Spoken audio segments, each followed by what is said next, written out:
Hi, welcome back guys. This is your friend, Cabbage Head Fanfics. Back with amazing fanfiction. This is the series of What if Deku became a slime like Rimuru? Now before starting, please give this video a like and subscribe to the channel if you want more videos like this. Now let's get into the fanfic. He felt odd. His eyes wouldn't open and he couldn't feel his arms or legs. My body, something is wrong with me. Wait, I can't see anything, he exclaimed in terror. What's happening? This can't be happening to me. He could make out a blur of something in front of him. The shape being that of something extremely common. Is that a rock? He moved forward. He did have sensation after all. Wait a second, where am I? He moved forward a bit more until he was on top of something. Is this a... His voice didn't work so he couldn't talk out loud. Plant. Said plant was esiki into his body and dissolved after a few seconds. This feeling, he couldn't describe it, but it felt oddly good. Wait a second, humans can't dissolve plants. Well, someone with a certain quirk might be able to, but I can't. He paused for a few moments. I couldn't before. A sudden question came to mind. What happened to me? The teen tried to remember. I met the pussycats and Koda again, headed back to the dorms with the others, and there was someone at my door. We didn't know who it was. He stopped moving. He stabbed me in the stomach and chest. The harsh realization had come much too quick. Izuku Midoria had been murdered. He'd been murdered. If I died, then why am I here? Why do I feel alive? Such a question that he would have to figure out on his own or with help from someone smarter than him. There had to be a reason for this. Moving forward a bit more, he began to notice something off about his body. I feel really bouncy, the teen said before he began to bounce forward. Yeah, bouncy with some elasticity. He stopped. As for my exterior, it's very... He began to try and process the answer that he was right. I'm a slime, he stated. Indeed, Izuku Midoria had turned into a small dark green slime. But why a slime of all things? He wondered. First I get stabbed to death and then I get reincarnated as a slime. The universe hates me, doesn't it? Despite his lamenting, he continued onward. 2 weeks later, Izuku didn't know how long it had been since he woke up as a slime, but he was sure that it had been a pretty long time. In that time he'd learned how useful his new body was. He didn't need to eat or sleep. And there goes another flower. And he'd been consuming all the flowers that he came across for a single reason. He was utterly bored and alone. He could not find an exit.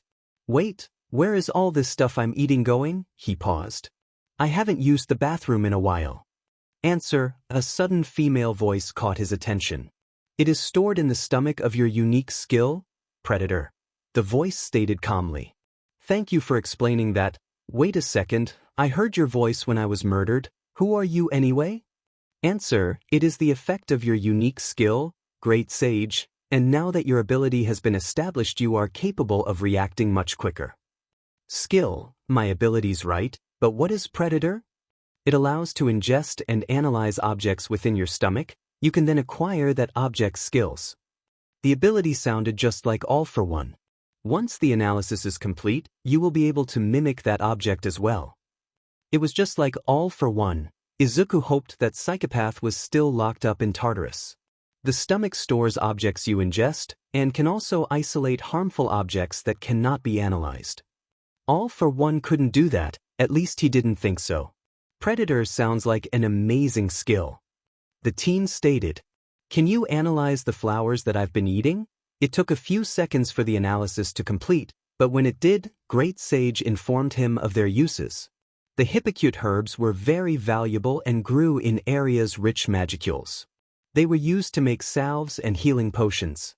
The teen was also informed about what magicules were, and what they were. The building blocks of all life in magical beings, including himself. Great Sage, do I have any other unique skills? Answer, yes, your final unique skill is One for All. This wasn't what he wanted to hear. He died and took One for All with him. Granted, it wasn't on purpose, but still. Maybe I'll find a way to use it if I ever get out of this cave. I'll put it to good use. He wouldn't give up on becoming a hero, no matter what world he was in or body he had. A week later, hypocute herbs and magistone, or this had been his diet for the past week. He consumed everyone he saw or could find. Eat everything and leave nothing. I have to store up on potions if I ever need to dash. The teen fell into a lake. He hadn't paid enough attention to where he was going. This is what I get for not paying attention to my surroundings. He couldn't swim up or at all. Looks like slimes don't float or breath for that matter. Landing on the bottom, he sighed. How am I going to get out of here? He looked around. I can't swim, but maybe I'll be able to propel myself. The teen escaped in water and held it for a few moments before propelling himself forward up to the surface and riding the water like a speedboat. Skill, water pressure propulsion acquired. That's nice, but I'm going to fast, he exclaimed. Moments later he was flying through the air. Not good, not dash. He smashed into what he thought was a very large rock. Falling onto the ground, he got up almost as if he wasn't feeling any pain. That wall, I hit it really hard but I don't feel any pain, he stated. Answer, because you have acquired the pain nullification skill, you will not feel pain. The physical damage you've taken is 10%. Special skill self-regeneration has been activated. I still take damage but I don't feel pain. Wish I had that when I was human. The damage to his head healed. That was quick, but I need to be more careful from now on. Izuku began to leave.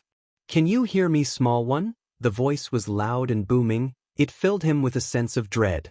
Can you hear me, small one? The voice repeated. Yes, I can hear you, but I can't see you. He turned to the large opening in the wall. The inside was rich in large magistone ore. I see. The being narrowed his eyes at the slime for a few moments before making his decision. Small one, I will give you sight. Sight? You can just up and give me the ability to see? The teen was excited. Wait, but why would this guy do that for me? He wanted to believe in kindness, but there was always a reason, an ulterior motive. Correct, but there are conditions. What are they? First, you must not fear me when you see me, and you must come back and talk to me. The being said. Silence reigned for a few seconds before Izuku spoke. Easy enough, but what's up with the second request?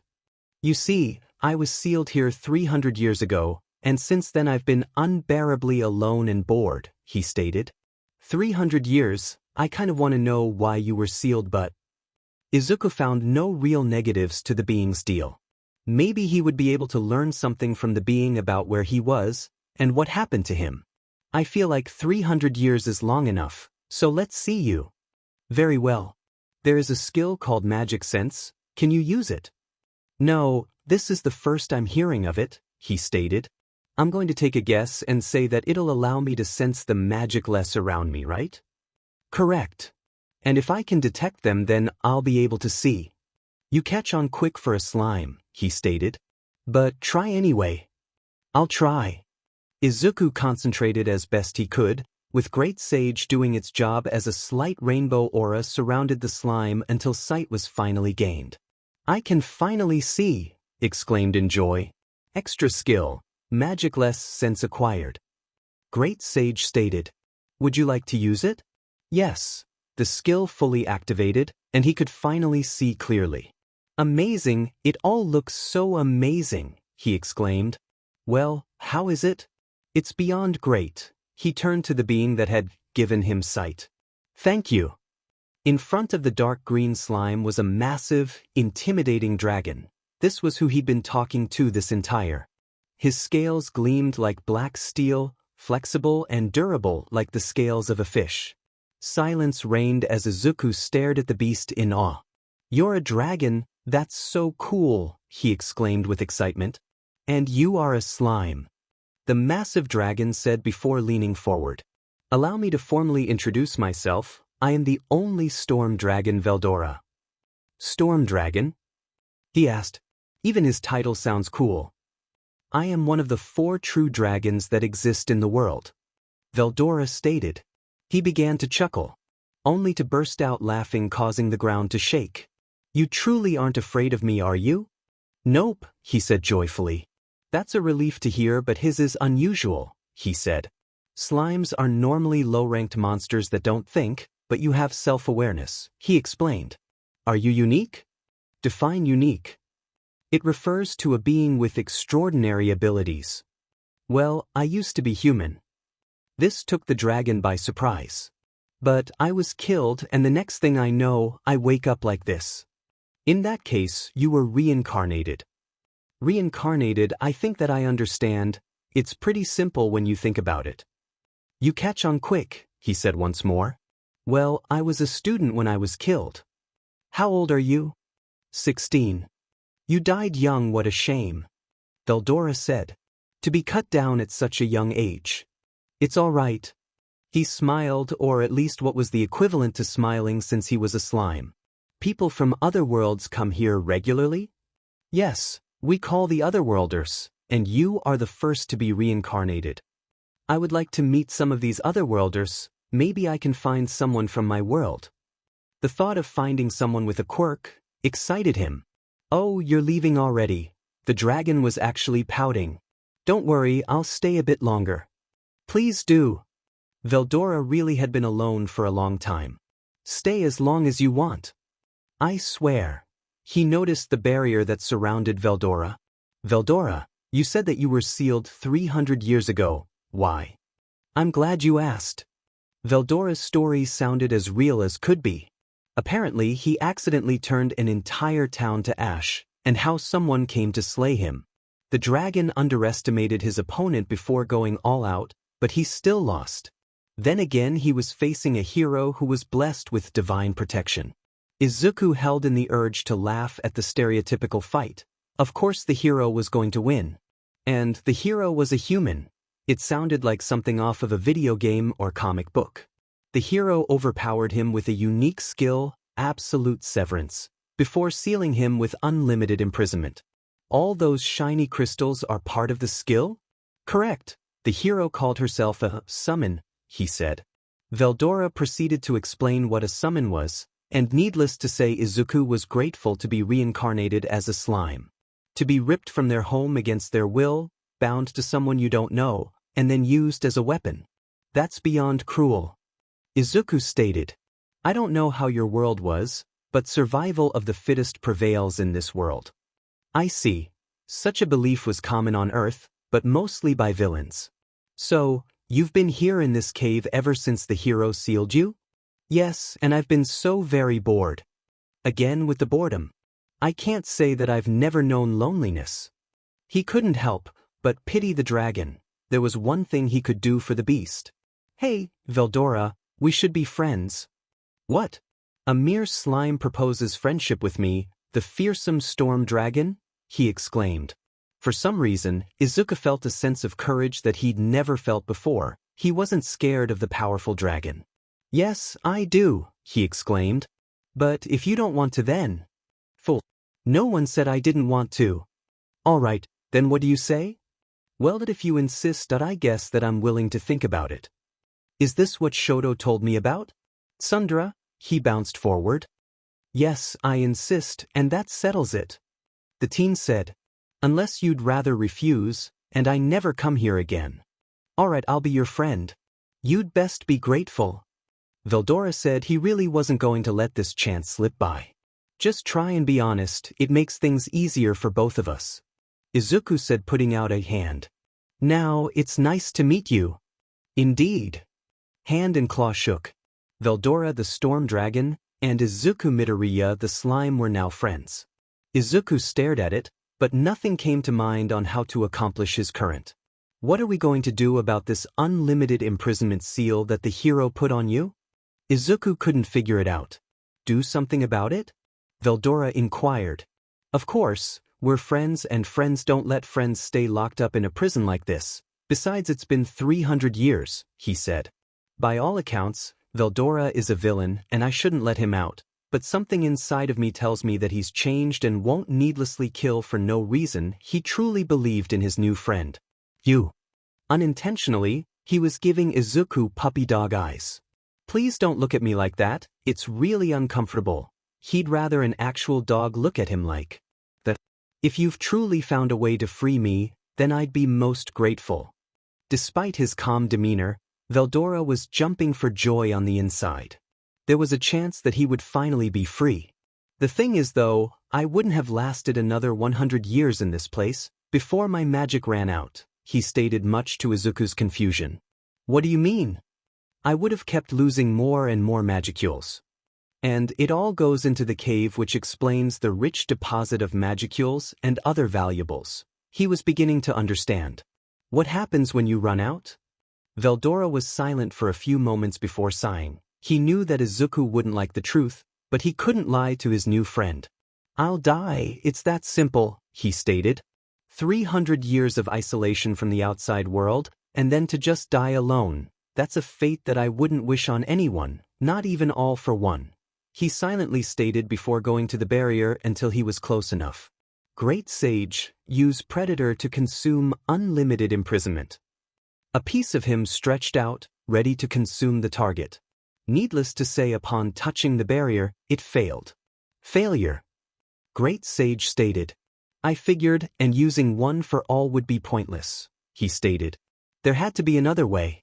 Great Sage, is there anything else we can try? He needed an idea for this to work. He went silent. Hey, don't just keep talking to your own skill. Izuku was deep in thought, listening to Great Sage. Veldora was much too antsy to wait. The suspense was killing him. Thankfully it wasn't literal, as he only had a couple years to live if they failed. After a few more minutes, Izuku turned around to Veldora. Well, this is a possibility, but she says that if we can analyze unlimited imprisonment from the inside and out, we might be able to remove it, he said.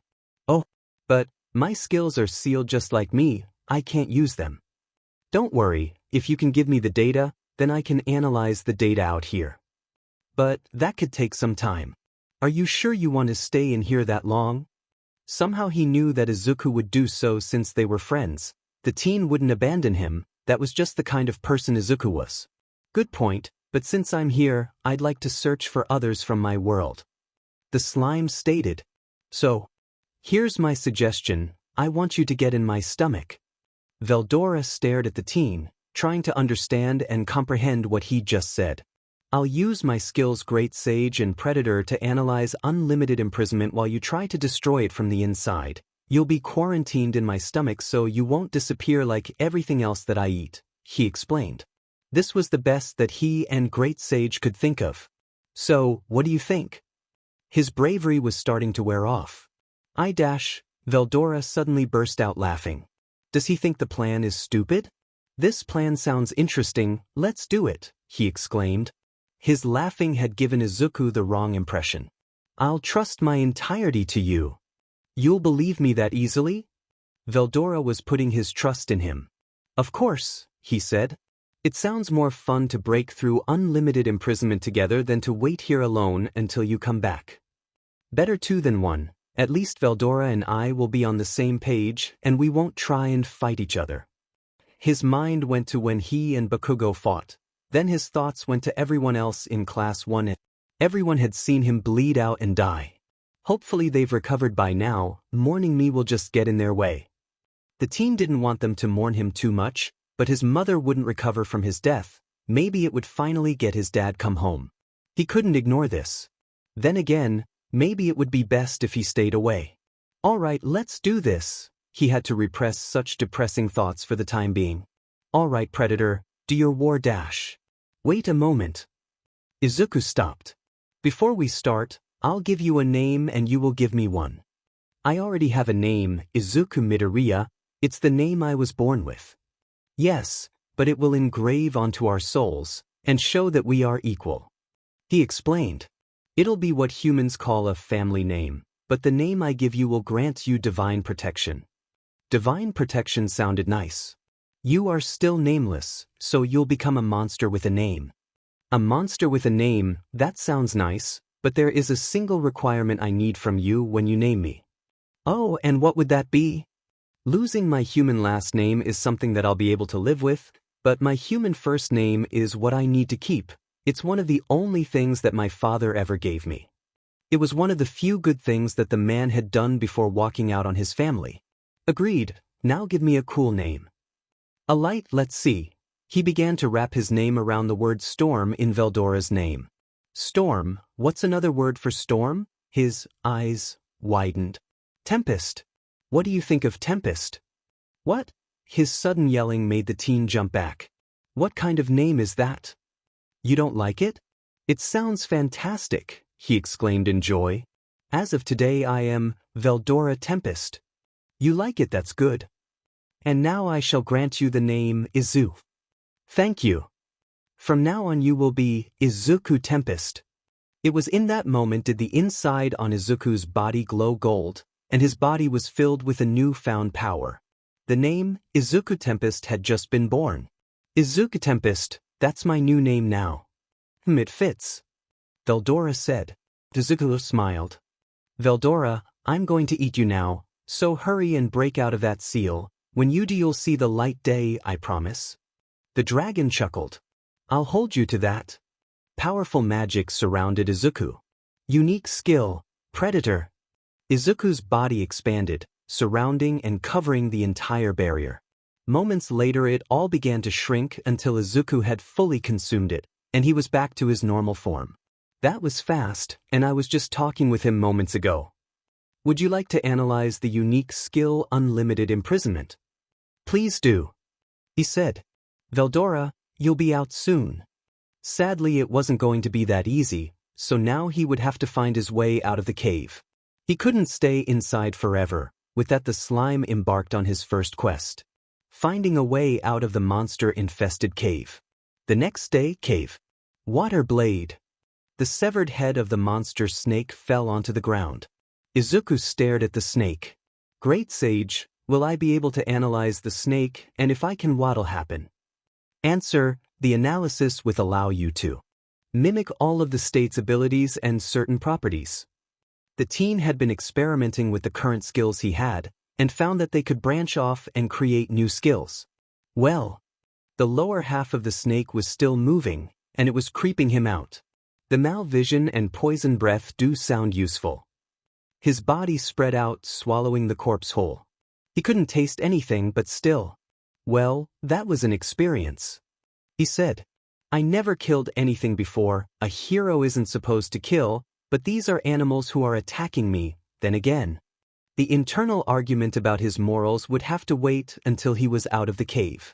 7 weeks later, 7 weeks and countless monsters. The teen had eaten so many monsters and mimicked their abilities. He had been experimenting and was trying to learn how to actually speak with his mouth. All Might one for all. He missed All Might, he missed his mom. What were they doing without him? Izuku finally stopped bouncing. He'd reached the massive door that led outside. Here it is. I go out that door and there won't be any turning back. It was finally time. Now, how do I open this thing? It's dash. The door began to open much to his surprise. He quickly darted behind the nearest rock. It finally opened. 3 humans, and coming out didn't seem like a good idea as there was no telling what might happen. It can't be helped. This door has been sealed for 300 years. The only female of the group stated, while they continued to talk amongst themselves. Izuku was quick to sneak out, but he would remember their faces. Once outside, Izuku was in awe as he roamed the forest. It felt good to finally feel the sun on his slimy body. Granted, he couldn't actually feel it. There were colorful birds at the trees that he'd never seen before. It was all new to him. The sound of footsteps and clanging metal caught his attention. Oh no! A group of small humanoid creatures with strange ears, frail bodies, and green skin. They wore worn-out armor and rusted swords. Great sage, what are they? Answer, goblins. Goblins, of course they are in this world. He looked around. There looked to be about 30 of them. The situation was awkward enough with silence. He would simply have to break the silence. Hello, my name is Izuku Tempest, and as you can see, I'm a slime. It's nice to meet you all. To himself he sounded fine, but to the goblins it was like he was yelling and there was a power to his voice. They cowered much to his confusion. Please, we are very much aware of your greatness, so please spare us your loud voice, the leader pleaded. Izuku was confused for a few moments before lowering his voice so as to not scare them anymore. Is this better? Much better, he stated. So, what's this about greatness? Izuku asked. Me. That's right, even if you've taken the form of a slime, we sensed a strong monster aura. A strong monster aura. If that's the case, then why haven't I sensed it yet with my magic perception? Was it able to completely hide from him? There's no need to geast like that with us. He smiled. Great sage, what are they talking about? Answer. There are no monsters with more magical essence than the individual Izuku Tempest within 100 miles radius. Izuku sighed. Of course they were talking about him. He wasn't used to being the most powerful person in any situation. Usually there was always someone stronger than him, like a teacher or pro hero. Would you like a third-person view? Yes, please. It was strange seeing himself, but it was stranger seeing the dark purple aura that surrounded him. It was dark and seemed to spread out all around him, even rising into the air. That's my aura? He silently exclaimed. It looks like something a powerful villain would have. It was strong, but that didn't help how it looked. It would definitely look bad if anyone he knew were to actually sense and see it. Izuku took a deep breath and managed to pull the aura back in so that it could no longer be sensed. Thank you, that aura was very terrifying. The leader stated. After so talking and getting everyone on equal footing, Izuku was requested to come to their village. Something was wrong with them. Great Forest of Jura, Goblin Village. The village was run down, but he wouldn't say so out loud. Something told him that it looked better in the past. Maybe. Despite his objections, they served him what drink they had. Izuku didn't need to eat or drink, not to mention he didn't have any taste buds. I'm sorry we don't have much to serve you with. The leader of the goblin forces brought in an elderly man. I'm the village elder here, sorry to make you wait. It's fine, it really is. He stated. So, you want something right? He wanted to get right to the point. He knew that something major was wrong. The way the other goblins looked at him when he entered the village, they had looks of despair, like their hope was dying. He was all to right. The old man suddenly bowed to him while the warrior took a knee. What are you dash? I've heard about your hidden power and I beg you to hear our request. The elder begged. All right, but stop bowing, please. The man got up and told their story. A month ago their dragon god vanished without warning and said God had been keeping certain monsters away, but with their god gone, monsters who wanted to expand their territory began eyeing the village. Their current problem was the dire wolves, 100 to be precise. Including the women, the goblins only had 60. The number and strength differences was very wide. You know their size number precisely? Yes, the Liguru was able to give us their numbers before he. Liguru is my brother. He received a name from a powerful magen. He became the best of our warriors. He stated. The elder had lost a son, someone lost a husband, a brother, a best friend by the fangs and claws if the dire wolves. Please, we just want to live, even if it's for the pride of my son. The man said. He and his son were bowing once more. These people, they're on the verge of being wiped out for no good reason. They can't defend themselves anymore. They need help or they'll be slaughtered. He had no need to think twice about his next statement. Don't worry about the dire wolves anymore because I'm going to defend this village. The sudden sound of a dire wolf howling caught their attention. It sounded too close for comfort. Needless to say, everyone outside began panicking, and for good reason. The village elder went outside to calm them down. But to no avail, they were too scared. Izuku summoned what courage he currently had as he went outside. People of the goblin village, you don't need to be afraid anymore. He exclaimed, catching their attention. Izuku Tempest will save this village in Storm Dragon Veldora's stead. No goblin shall die tonight when the wolves come. On my honor as a hero. Calling himself a hero sounded kind of arrogant since he'd been a hero in training, but they didn't know that. It would give them hope in him at least. Thankfully they had hope in him. All the goblins got on their knees and bowed to him. Please grant us your protection. Starting today, we are Izuku-sama's faithful servants. A lot of faith in him it would seem.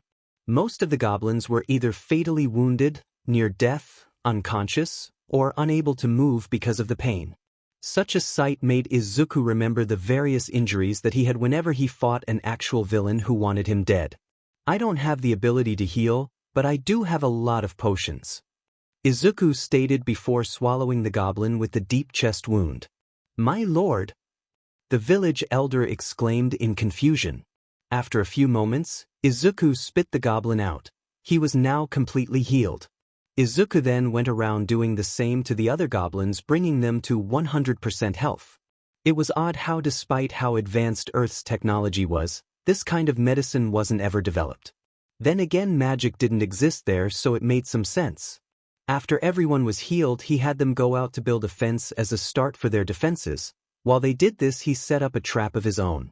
I'll put some steel thread around the trees to keep away the ones who'll charge in first. This should discourage the others from charging in, he was muttering to himself. And some sticky thread to trap any who might get past the steel thread. He suddenly stopped. Wait a second, when they get trapped, are the goblins going to kill them? A realization hit him. Are they expecting me to kill? He had gotten used to killing monsters in Veldora's cave because he had to do so in order to survive, and now he would more than likely have to do so in order to save the lives of everyone in the village.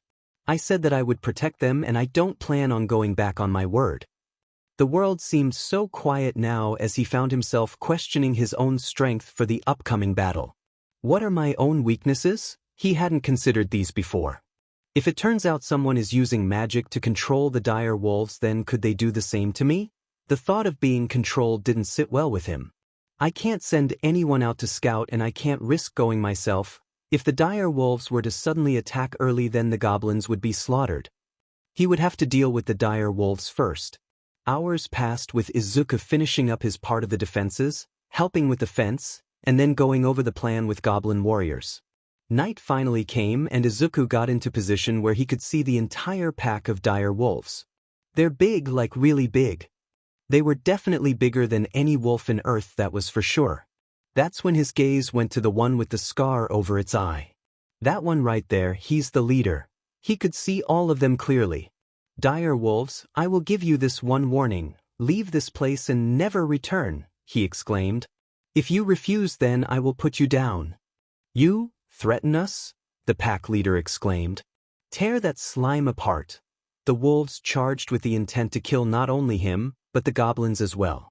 Don't say that I didn't warn you guys, he said as the wolves ran right into his trap. The steel thread cutting into their bodies, the goblin soldiers finishing off any that were stuck.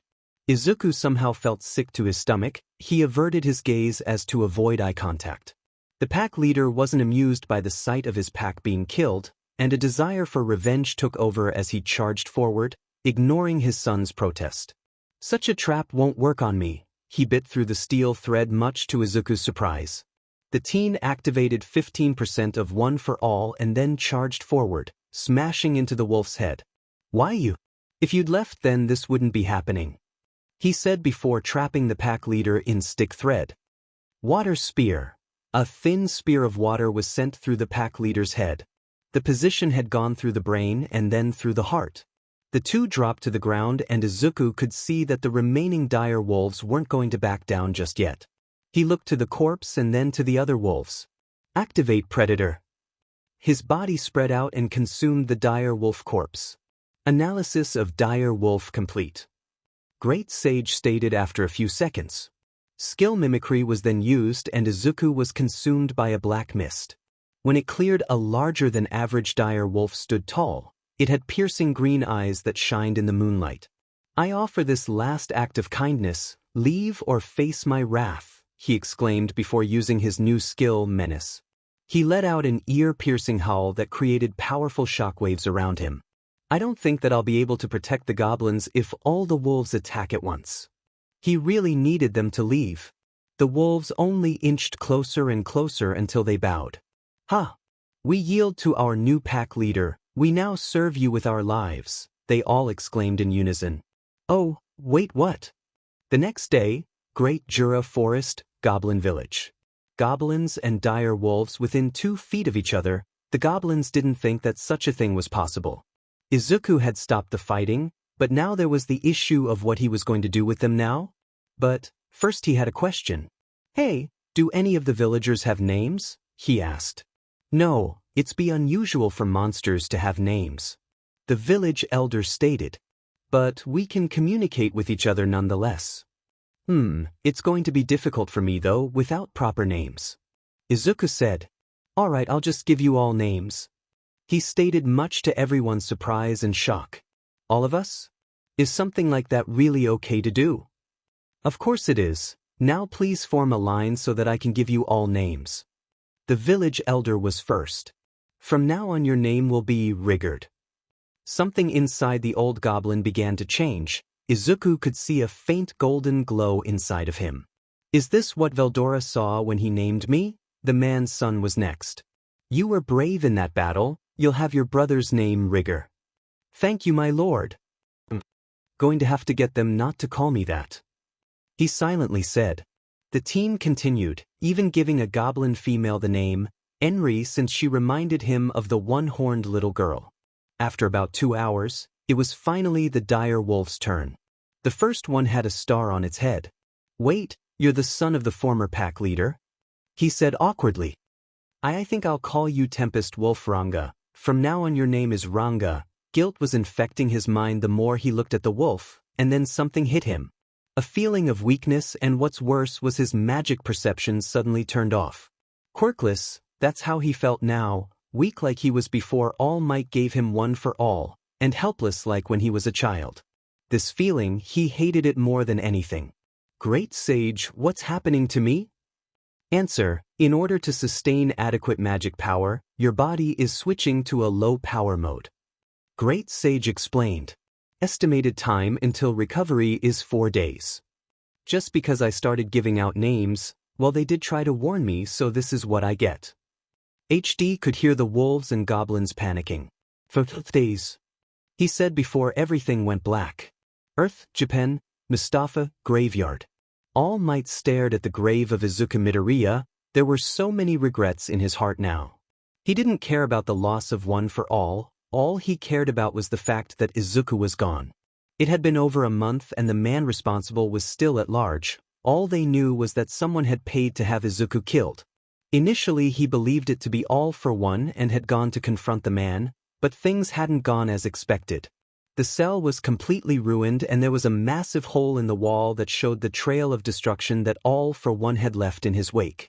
The bodies of various guards and prisoners were strewn all around. Oh my God. The charred bodies were the most disturbing. There had been no activity from the League of Villains since then, but there had been an increase in crime. Stain had escaped as well, but was mostly silent. Toga, Himiko and Dabi had been sighted a couple weeks back, but that was it. I don't know how to honor you with this body of mine, and your friends haven't been the same without you. Class 1A was pushing themselves beyond their own limits. Their anger and determination was driving them. There was a practice match against Class 1B and brutal. Class 1A had been brutal and had shown no mercy in the fight.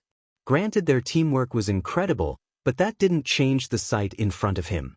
All of Class 1B were on the ground in pain. There was no doubt that most weren't going to be able to move for a while. Achiko was holding a bleeding Momona by the hair. Who's pitiful now? She exclaimed. If we ever hear you badmouth Deku again, we'll have your head on a spike. Shoto threatened. That's enough. Aizawa exclaimed, using his quirk to turn off his student's own quirks. Drop him now. Achiko scoffed and threw him away. I don't know what's gotten into you, but this stuff. Do you really think that Midoriya would approve of this? This caught their attention. You were with him in his final moments, don't you? Yes, we were there, but you weren't. Momo cut him off. We made sure that he wasn't alone and afraid. We tried to save him. She stabbed her staff into the ground. We saw his tears, his sadness, regrets, and fear of death. We could nothing but watch as the light faded from his eyes. You're right, I wasn't there, but neither was Eri or Mirio, but they mourned just like I did, just like Inko and All Might did. He stated. Right now I don't recognize any of you, all I see are villains in the making. Grief was corrupting them and it didn't look like things were going to get better, not unless something was done. All Might didn't know it, but someone was watching him. A man who was ashamed of himself for not visiting his son's grave. He'd avoided it for too long. Soon he would act, but first he preparations to make. 3 days later, reincarnated world, forest of Jura, goblin village. Monster evolution was amazing to say the least. Goblins had turned into hobgoblins or goblinas for the females. Ranga and his pack had become tempest wolves, with Ranga being the largest. As it turns out, they were serious about devoting their lives to him and would follow his orders. So he'd taken the chance to put up a few rules that would help the village in the long run. No attacking humans. No belittling other races because of their differences. Do not fight amongst yourselves. These were 3 rules that he'd enacted. The last thing they needed was engaging in any unnecessary violence. He had also appointed Rigurd, who was now tall and very muscular, as Goblin Chief. Now they were working on making the village more livable now that they were all so large. There was also the issue of clothes. They couldn't keep going like this, especially the goblinas. Carpenters and builders, we need to recruit some. Izuku said, my carpenter skills are non-existent and I can only repair clothes, but not make them. He was knowledgeable about various other subjects though, thanks to his father no less. Izuku, look what I got you for Christmas. The boy sprinted into the living room to see his father. There were a bunch of books and a lot of All Might merchandise. Huh, my dad was smarter than I gave him credit for. The slime said, got me to learn about advanced politics, leadership, and a lot of other advanced stuff at a young age. He chuckled. Using toys to do it too, nice job. Still, he wished that he knew where the man had been. Had he gone to his funeral? Was he even alive? Lord Izuku. Rigurd said, gaining his attention. There is the armed nation Dworgen. They do allow monsters inside of their walls and dwarves are specialists at creating things like weapons and cities as evident by their kingdom. He explained. That would be a good place to recruit help. Good idea. Izuku watched as the goblins worked. There was only so much he could instruct them when it came to building. They really needed to recruit some help. Looks like I'm going to meet the dwarves. Needless to say, he was excited. Izuku had decided to bring Rigor into the city with him instead of Gura, and the reason for this was standing right behind them. 2 delinquent-looking men were bothering them about monsters being let into the city and how it was a disgrace. Rigor wanted to retaliate, aka beat them to bloody pulps, and Izuku couldn't blame him, but they couldn't throw the first punch, otherwise they would look like the bad guys. And what's with that ugly but slime? It's green like moss or sheet. The teen frowned. Well, the slime equivalent to frowning. He hated it when people compared him to moss. It was one of the things that annoyed him more than anything. Hey, don't you have anything better to do? What did you just? You sound like a bunch of sandbox bullies with uninspired insults. In other words, you're annoying me, my friend, and the other people in line. Izuku said, Demon Slime, resorting to violence so quickly because you can't take the truth, how disgraceful. Izuku was internally praying that they wouldn't attack. What would your parents say? His voice was completely void of emotion. Why did I say that? I mean, sure, I want them to back off, but bringing their parents into this? The 2 men couldn't form words to retort. Bringing their parents into this was a low blow, but sadly it had a good point. The 2 would back off. With just your words, that was amazing. Rigor said. Violence isn't always the answer. Sometimes people simply need to hear the truth even if it hurts. He stated. My mom taught me that. Your mother must have been a wise woman.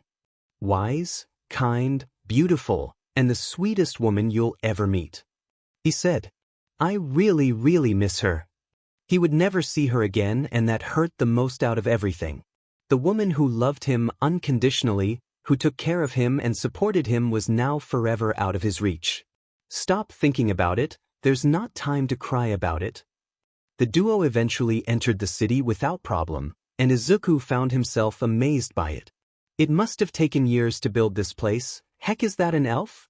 He froze at the sight of an insanely beautiful woman with brown skin, long black hair, and golden eyes. She walked into a building that stood out. I smell alcohol, he said. It might be a beer or something. Better keep. The sudden sound of a massive roar caught everyone's attention. I recognize that roar. From the direction of the mines came a monster that Izuku had eaten while he was in Veldora's cave. An armorsaurus, specifically a herd of the reptilian monsters. Rigor. Yes. Help civilians get to safety, I'll take care of these things. But I'll be done in a few minutes. A black mist consumed him, changing his form into a tempest star wolf, his 2 horns crackling with black lightning. He was a bit larger than a normal armorsaurus. Izuku ran forward while avoiding fleeing civilians. He arrived at the mines and saw that the many dwarven guards fighting the herd of monsters. "What the hell is that?" one of the guards exclaimed upon seeing him. "Get back, all of you," he growled. "Grab your wounded, I'll heal them after I've finished up here." He dashed forward and bit down on the neck of the nearest armorsaurus, and with a single pull he tore the head off and spit it to the side. "Get out of here now." The guards did as they were told as quickly as they could. This allowed him to finally go all out. Kind of. "Great Sage, how many are there?" 16 in total. Usage of black lightning isn't advised. A stray shot could bring this whole place down, he stated. "All right," he ran forward. "Water spear." From his mouth came a spear that went through 2 of the armored monsters. The others ran at him with the intent to kill. One for all, full cowl 10%. His speed increased much more than he anticipated. His claws tore through 3 more of the monsters, causing the others to let out roars of fury. What came next couldn't be called a fight as Izuku crushed, tore, and ripped the herd apart. When done, he looked around at his work, then his gaze went to the bodies of the dwarves who had fallen in battle. "If I'd been faster, then I could have saved them." "You don't know that." Izuku looked down to see a guard. "We'll gather the dead and give them a proper burial."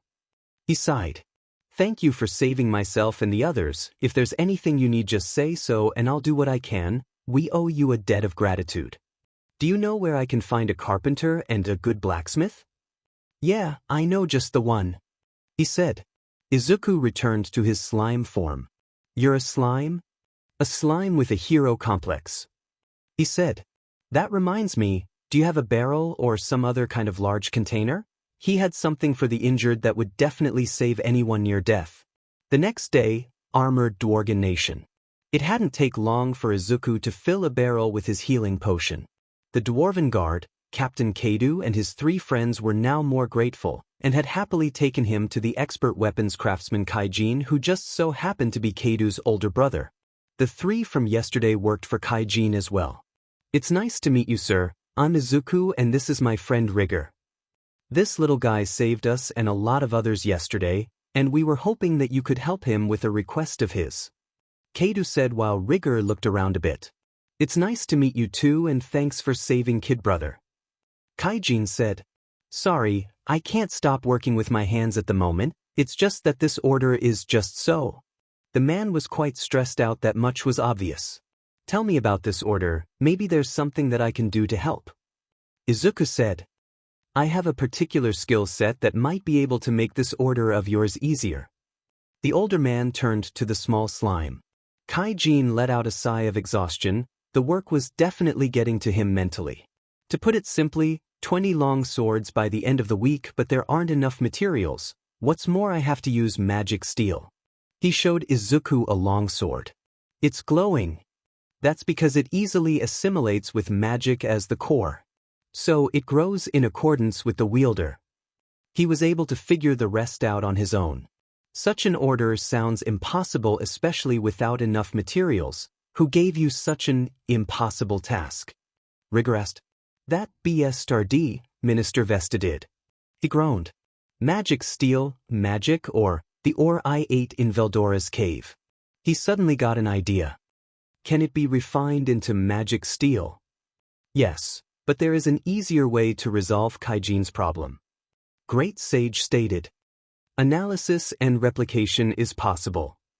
Izuku nodded. "Excuse me, but I'm going to need that sword for a second." "Sure, what are you doing?" Izuku had just swallowed the sword. "Fixing your problem, now please wait a moment." He then swallowed the normal steel longswords as well. Analysis complete. Necessary materials have been confirmed. Would you like to duplicate? Yeah, and let's make about 30. The duplication process wasn't fancy or anything as Izuku spat out 30 longswords made of magic steel. There you go, 30 magic steel longswords. Amazement was an understatement as Kaijin inspected the swords. They were absolutely perfect to say the least, and 30 of them no less. Rigger hadn't even seen this coming. He wasn't aware that his lord could do such a thing. "So, now that your order is done, would you be willing to come to our village and become our director of technology?" the slime asked. Kaijin couldn't help but laugh a bit. First they would have to celebrate. Armored Dwarven Nation, butterflies of the night. Drop dead gorgeous elf girls in rather revealing clothing. Rigger was at the table drinking because Izuku needed him lucid in case something happened. You really helped me out, you know. The Dwarf King was surprised when the order actually came through, and those extra 10 really made an impression. I was just showing off with those extra 10, and it was no problem, he said while the blonde elf stroked his head. So, about moving to our village, your skills would greatly appreciate it and you'd be able to let your imagination run wild. Izuku said. Plus I have a lot of ideas. That does sound tempting, plus it has become quite stale here. He admitted. Starting over might not be so bad. Stale, I guess this place gets boring after a while. Izuku mused. Wonder how long it's been since he's seen the sun? Hey, Mr. Slime. The brown-skinned elf said, catching his attention. She was holding a crystal ball. In truth, he found her to be the most exotic out of all the girls. Wanna have a go with this? A crystal ball? Do you tell fortunes? That's right.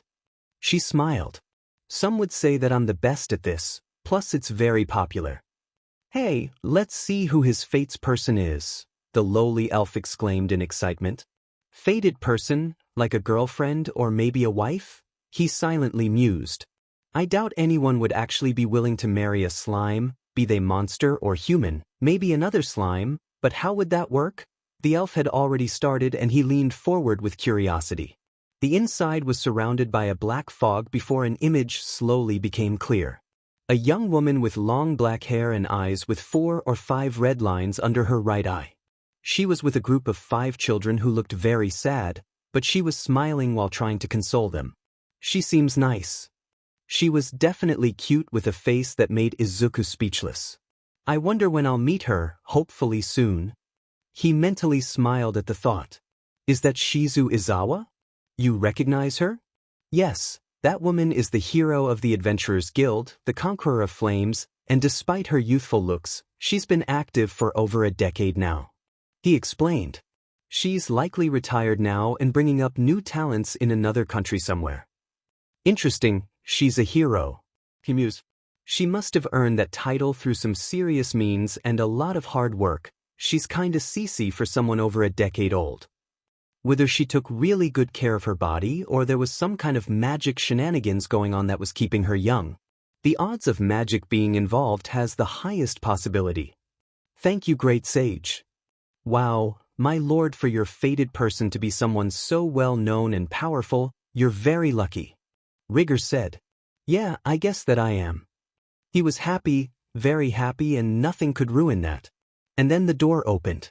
Welcome, dear customer, the bartender said. The new customer said nothing as he walked over to the unusual group. I see they're letting monsters in here now. The man's words immediately gained their attention. I hope that we wouldn't encounter any more people like this, especially in a place like this. Izuku mused. But I guess everyone is entitled to their own beliefs even if they are horrible beliefs. Little did he know, this man had a very important part to play. Earth, Japan, Tokyo, nighttime. He didn't understand what was going on, everything he'd done in all for one's name and glory. So why was he being hunted down by the man? Sea cold, it's so cold. The blizzard was immensely heavy to the point where he could barely move due to his body hurting. There were no people around, no lights on, and the buildings seemed to be frozen as well. This wasn't a normal blizzard by any means. You can't escape. The man turned around. Okano Takeshi, you murdered Izuku Midoria, something you weren't supposed to do. I ordered everyone including Shigaraki to leave the boy alone. All for one came into view and Okano's eyes widened in shock at the man's appearance. That messy white hair and slit glowing golden eyes. He looked just like that boy. No, please, I've been your most devout follower for over 20 years, he exclaimed. Had I known who he really was then I would have never. But you did. You killed him with those horrid blades of yours. There was no getting out of this. This was going to happen. He was going to freeze to death just like the other 37,468,000 people in the city. Sleep, along with my precious child. In that moment Okano's entire body froze and then fell apart seconds later. All for one coughed up a good bit of blood that stained the pure white snow. DMN this seal.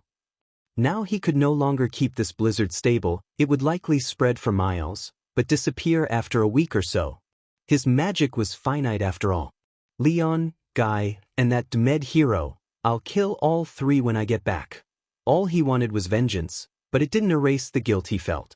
Even if you wouldn't approve of this, I won't apologize, my child. He would forever feel guilt for what happened. 5 days later, Mustaf, Yada dorms. That's on insane blizzard. Kamarami said as they all watched the news. But they can't be serious about the entire population of Tokyo being dead, some people must have gotten out.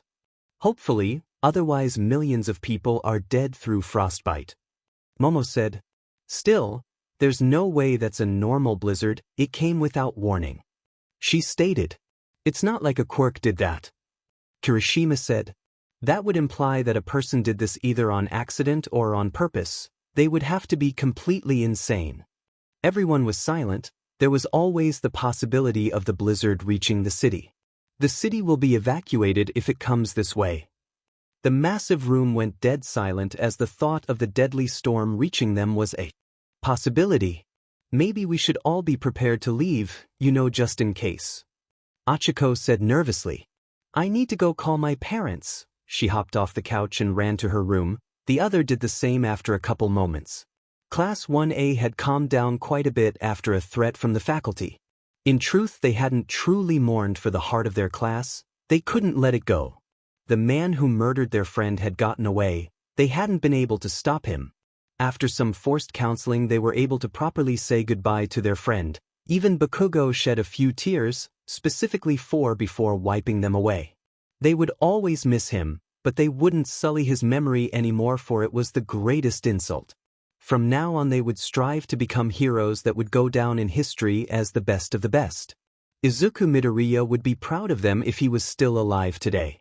It had been 3 months since Kaijin and his friends had moved to the Goblin Village, after Kaijin had been exiled for life after punching Minister Vesta in the face. Mind you, the man kind of deserved it, and Izuku had scolded the man appropriately. The message being, you can't punch people because they say mean words. Granted, the minister had poured alcohol on the slime, and that was what set Kaijin off. Now they didn't have to worry about any of that since it was in the past. The present was looking so much better. The goblins had proper clothes and proper homes were being built, as their leader Izuku had chosen to help out as much as he could. They were his subordinates that looked to him for guidance and hope, something he had to give them just like All Might had been for him. Izuku had become fully aware of how All for One worked with his current body, and he wasn't a fan. The quirk was meant to be used with humanoid limbs, something he didn't have. Using it like this only allowed him to smash into his opponents, and if he missed then he would go flying. Using sticky thread was an option to prevent this, but using it like this made him feel uncomfortable. It was like an itch he couldn't scratch. Using Shadow Whip was an option, although aiming it was a bit more difficult due to his lack of limbs. At the moment he was walking through the forest with Ranga, he wanted to make sure that there were no feral monsters this close to the village. It was odd, but he felt a sort of desire, almost a hunger for skills. Apparently it was a side effect of Predator that would occasionally pop up. It's strange, the Goblin Riders reported feral monsters a couple times, but why can't we find any? Perhaps they are just scared of you, Master. Strange, I made sure to pull in my aura. He said. This should make them believe that I'm a harmless slime. This was how he'd planned to lure them in and then take them out. Maybe they're scared of you, I mean you are pretty powerful. He stated. In fact the sudden sight of flames caught his attention along with yelling. Oh no! Without hesitation he hopped off of Ranga and dashed toward the commotion. If someone was making trouble then he would find out who. 10%! He jumped into the air. On the ground a bit further away he saw 4 humans being chased by giant red ants. One of the humans had just killed a good bit. She must have been the source of the flames. There's one behind her, he exclaimed. Shadow Lightning Whip. From his back sprouted a single black tendril. Black lightning crackled around it as Izuku sent it downward. It wrapped tightly around the large insect. Immediately it was burned to a crisp by the lighting and torn in half by the tendril. Modding, a simple yet very effective action when used. He landed in front of the deceased monster. Talk about OP. He said. It's like something you'd see in an MMORPG, then again this ant would be considered a pretty low-level enemy for beginners. He mused. Excuse me. One of the guys said, catching his attention. Izuku turned around. Oh, I didn't mean to ignore you guys. Wait a second. That's when he recognized the group of 4. You 3 are the ones who went into Veldora's cave a couple months back. Wait, how did you know? The blonde girl asked. Because I snuck out after you left. He stated. I wanted to warn you about the monsters inside, but I was kinda scared of you guys. Technically, he was simply scared of getting into a fight with them. He then looked to the masked young woman. Those clothes, her hair and that. He recognized her figure and everything. The hero, Shizu Izawa. RPG, that's a type of video game. This slime is a world traveler, a reincarnator most likely. She deduced. Now, how about you guys follow me, you look hungry. Izuku said as Ranga came out of the shadows. 2 hours later, Great Jura Forest, Goblin Village. The 4 adventurers had been definitely hungry from all the running from those giant ants. I should send the goblin riders to deal with them, I'll have to accompany them of course. He didn't want those things coming here. So, what brings you 4 all the way out here? Oh, the Freedom Guild told us to come investigate what was going on with the monsters here. Since the storm dragon disappeared, some have actually been wandering outside the forest and attacking people. Kavul explained. Is that so? He looked to Rigger, who didn't need to be told what to do. He would have this investigated immediately. They needed to avoid future problems with the active feral monsters. Well, that problem should resolve itself soon. He would go out and hunt them down himself if he had to. I still find it kind of scary about how they don't question my orders. Nobody had died yet and everything was going well, so it was fine to them. Even so, the team felt a bit paranoid.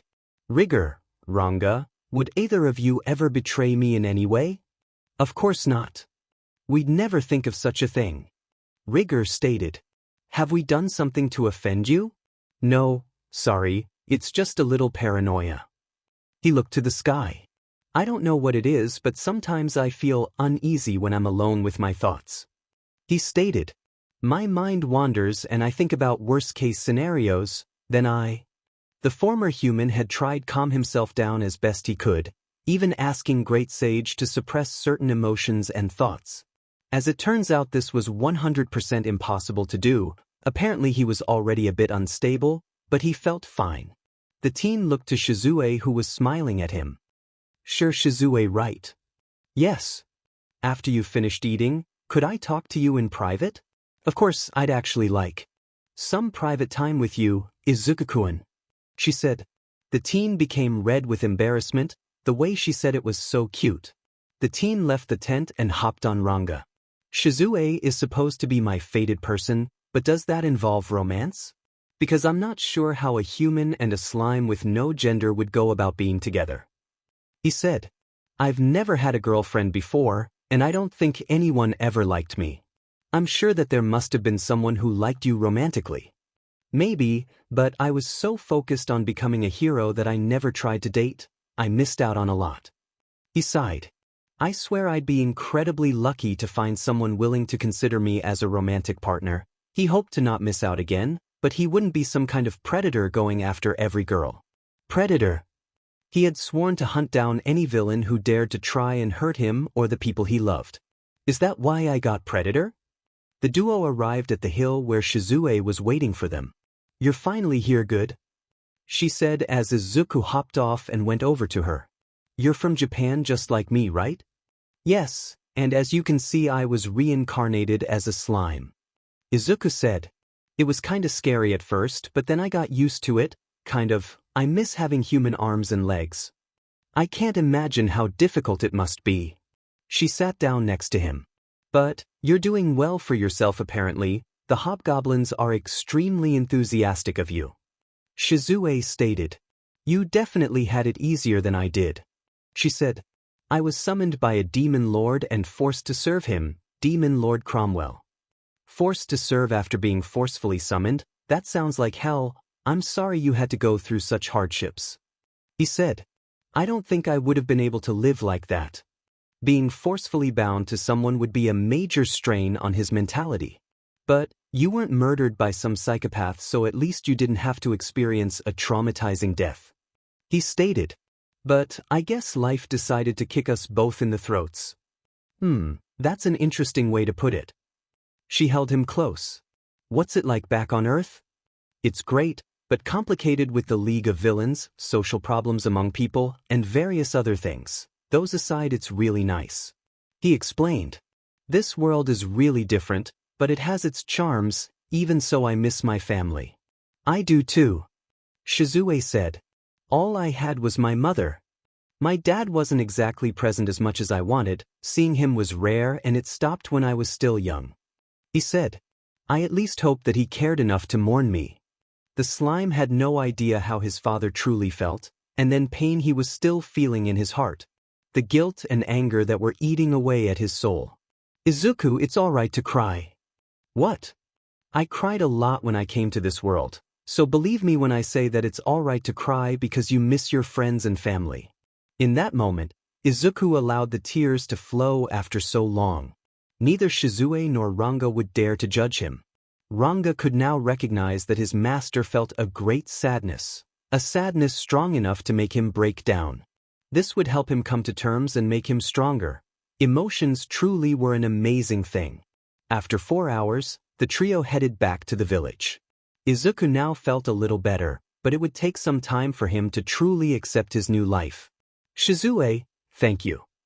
Don't worry about it, we're the same in a sense and should look out for each other. She said, I'll be sure to come back and visit so we can ugh. Pain suddenly cut her off and froze her movements. Shizu gripped her chest as her eyes began to glow red. Shizu, what's wrong? Izuku. She looked to him with a smile. It looks like they're going to need a hero now, I'm sorry. With that said, all hell broke loose. Earth, Japan, Muzutafu, League of Villains HQ number 2, All for One's private study.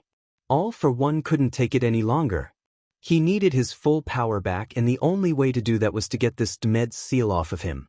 Sadly, the only way to be free of it was by getting one of the ones who put the seal on him to remove it, which wasn't ever going to happen because they hated him.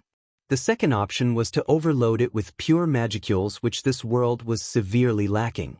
Damn it, how the hell would I even get any here? He tried to come up with an idea. This world hadn't developed magic, but quirks which were inferior to skills because of their origin. In truth, they were simply cheap knockoffs. Maybe a summoning? This was the only way magicules could really enter this world, but the odds of a summoning happening was extremely low. Maybe reincarnation? No, that's extremely unreliable. He sighed. Wait. That's when an idea came to mind. There should be remnant of magicules concentrated into places where a summoning took place. The man looked out of the window and down at the city. So many humans and so many souls to easily sacrifice for power once he got his powers back.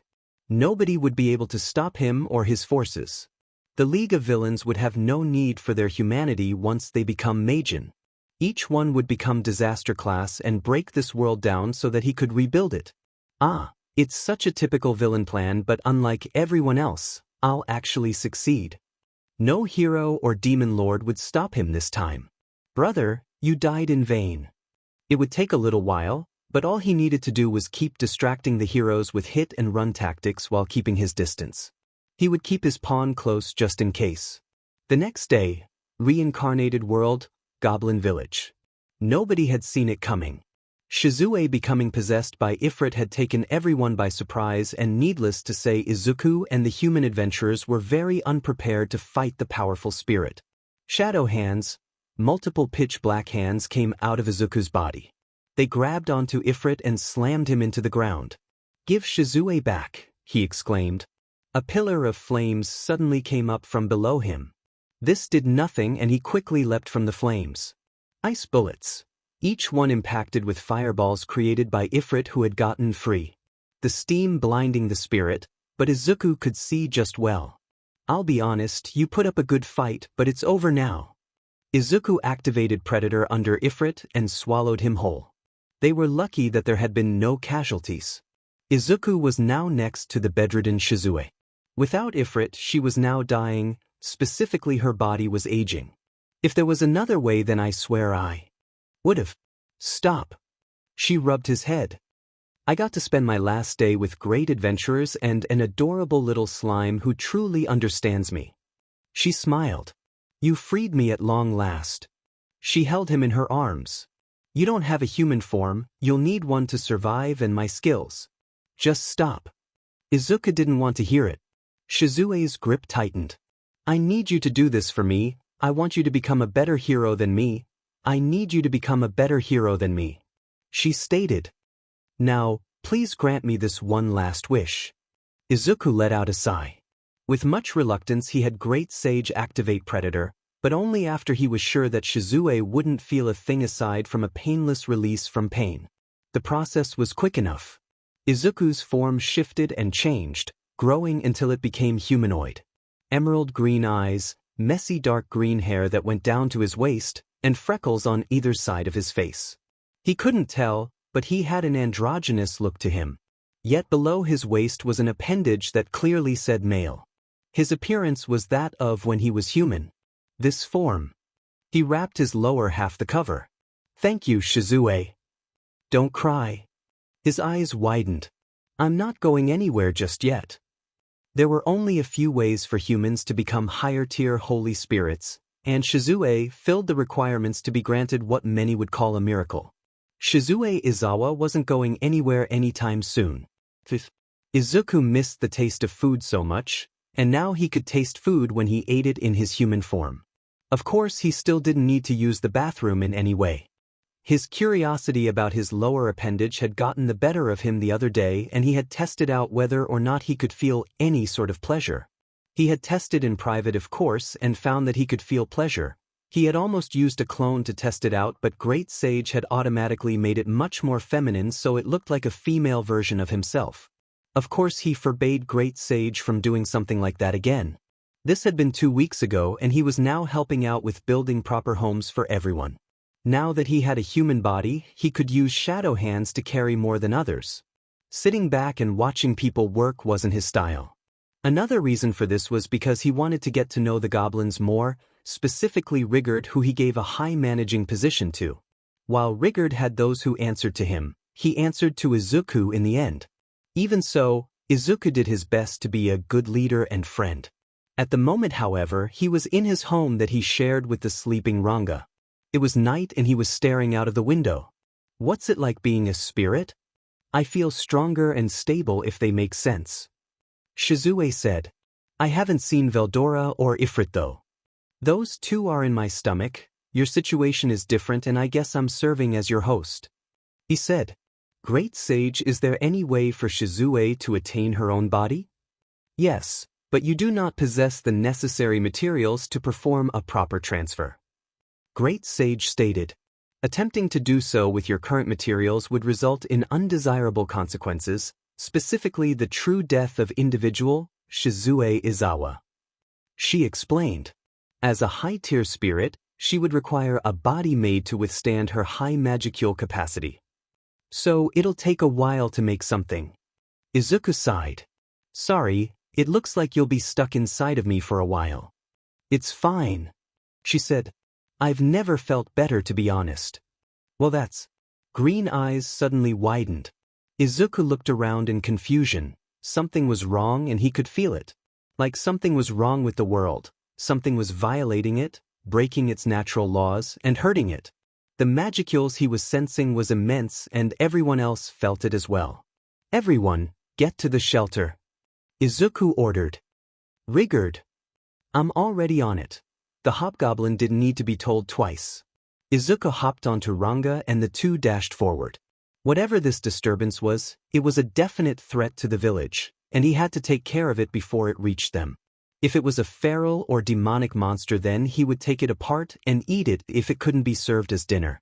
The two found themselves at the edge of the forest, and now they could see the cause.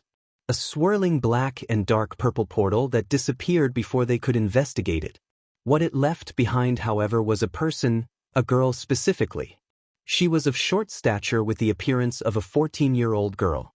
Yet she could be described as a true beauty with pale shiny skin, crimson-red eyes, and fine facial features.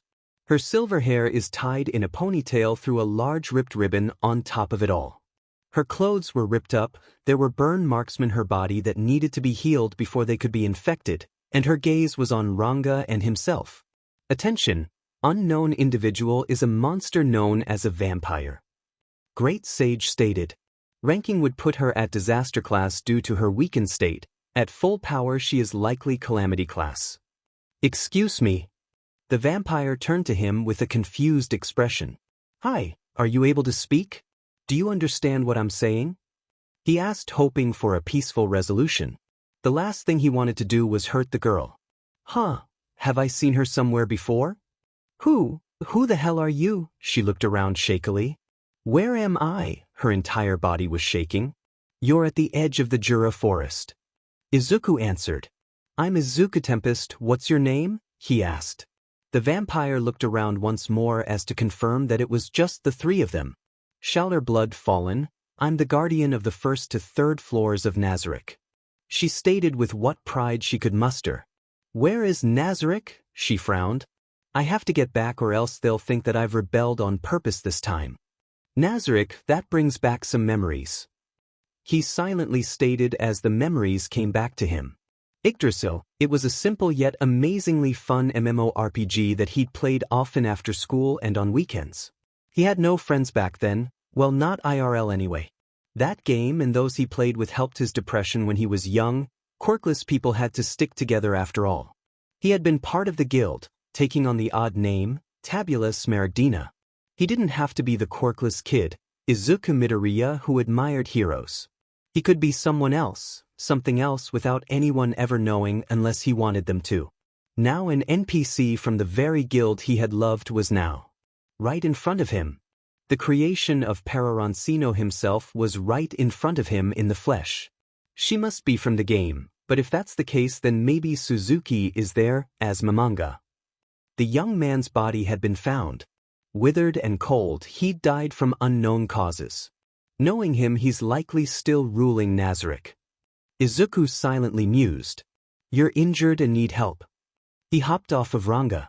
You don't have enough MP to regenerate, do you? Slowly but surely he was getting closer and closer. Shalltear didn't have much strength left, but she would do her damnedest to kill Izuku if he tried anything.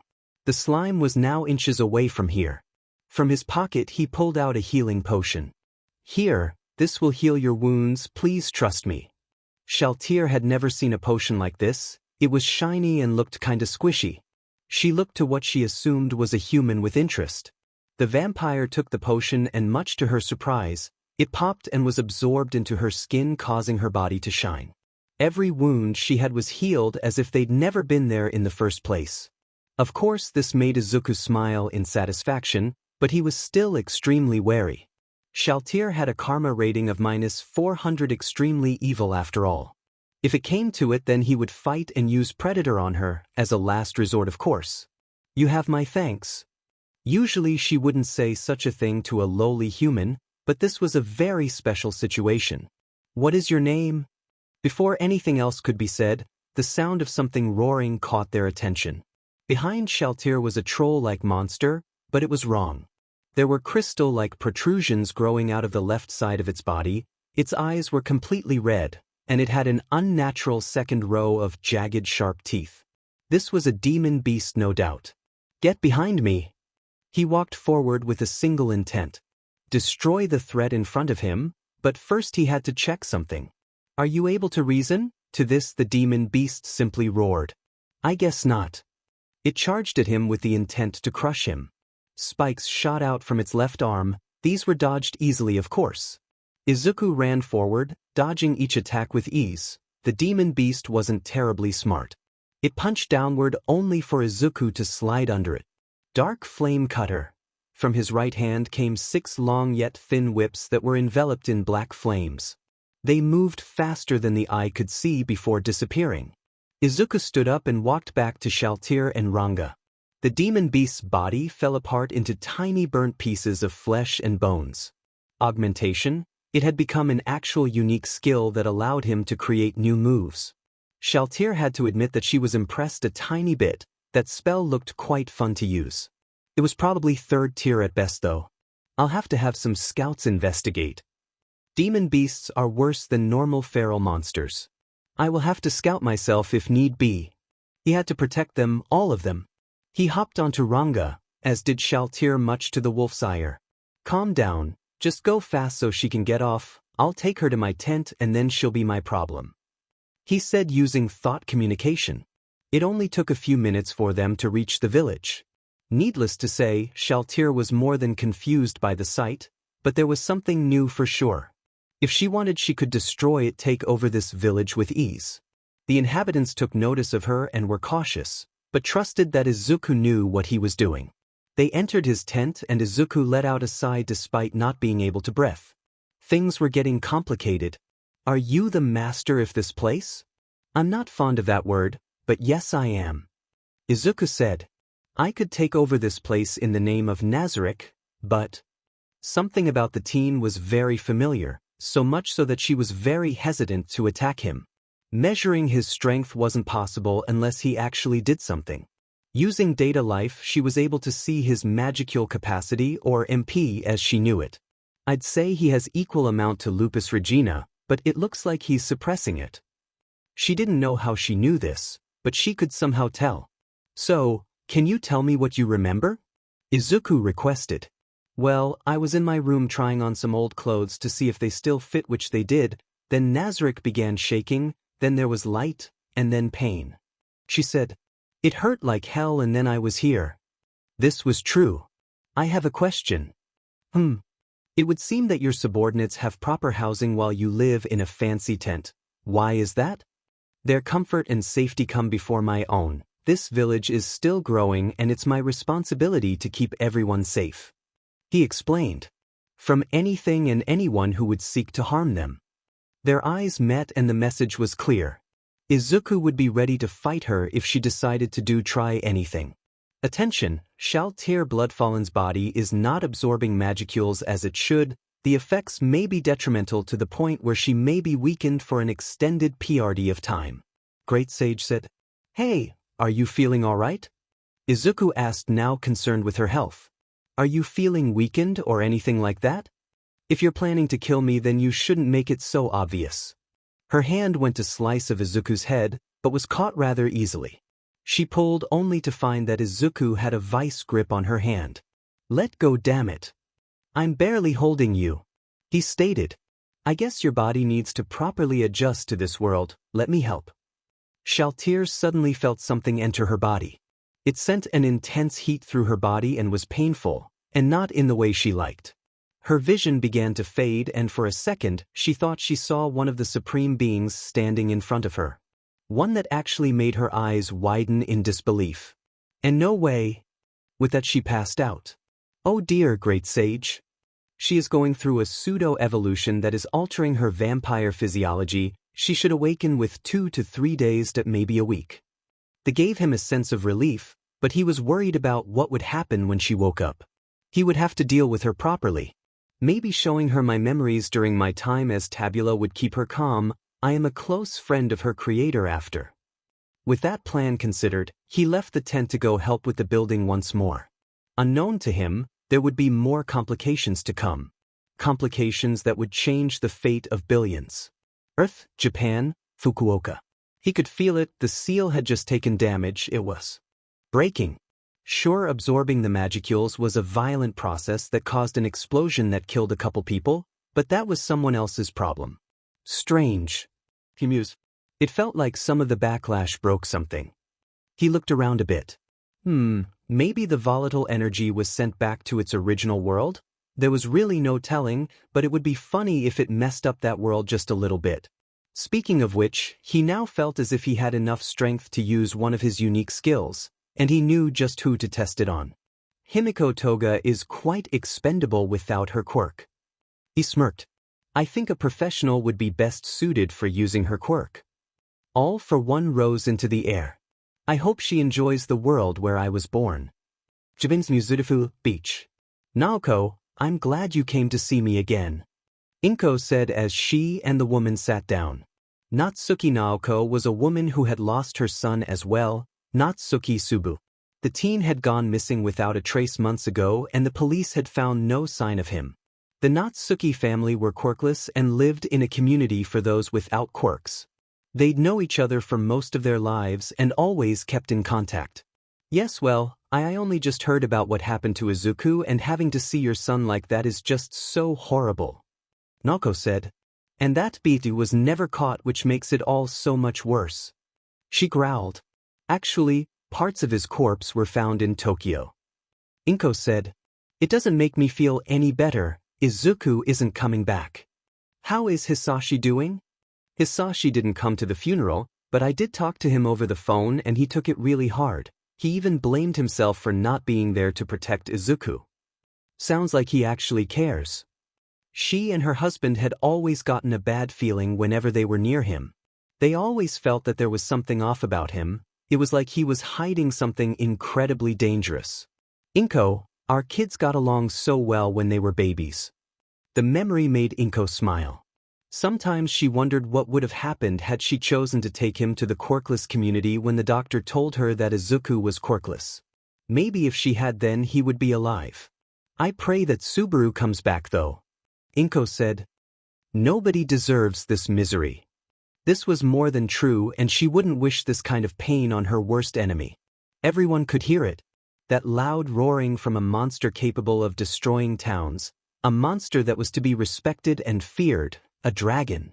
Izuku had his scouts go back to the village while he went to take care of the monster. In the distance he could see it. Blood-red scales, wings that also served as the front legs, teeth made to tear through flesh with ease, and slit red eyes. Needless to say, the slime was a bit scared but excited at the same time. Analysis: that is not a dragon. Great Sage stated. That is a wyvern, a subspecies of dragons.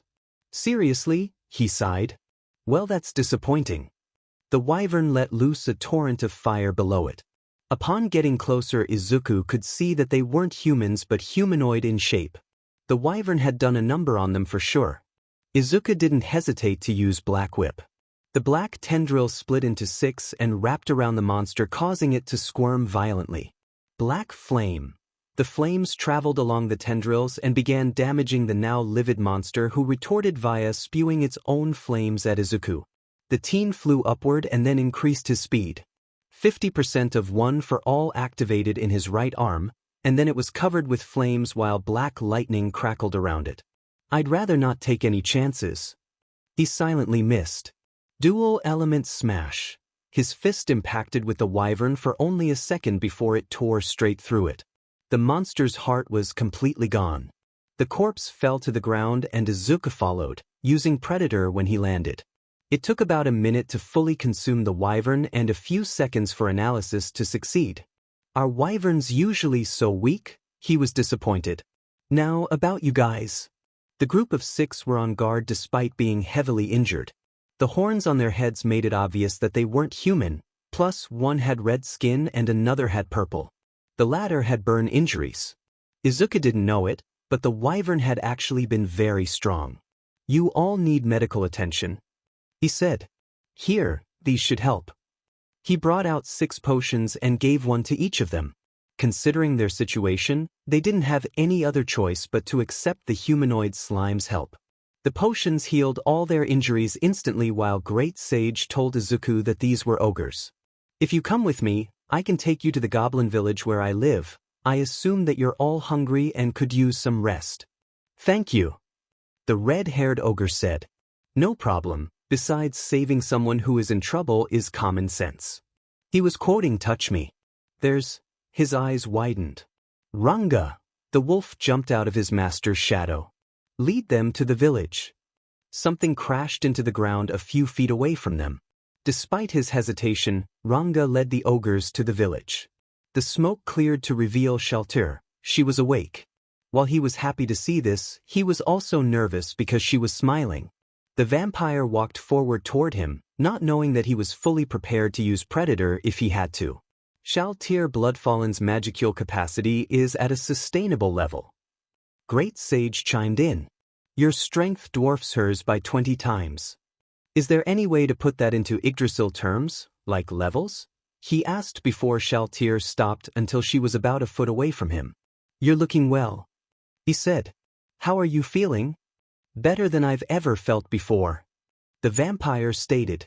In fact, I think that I'm stronger than before. This was 100% true, much to her delight. I've gained some new spells as well. That's when she dissed something that took Izuku by surprise. Shalltear Bloodfallen bowed to him. I thank you for this gift, Lord Tabula Smaragdina. Wait, you remember me despite how I look? He asked. Before I passed out I saw your true form while your power ran through my body. She said.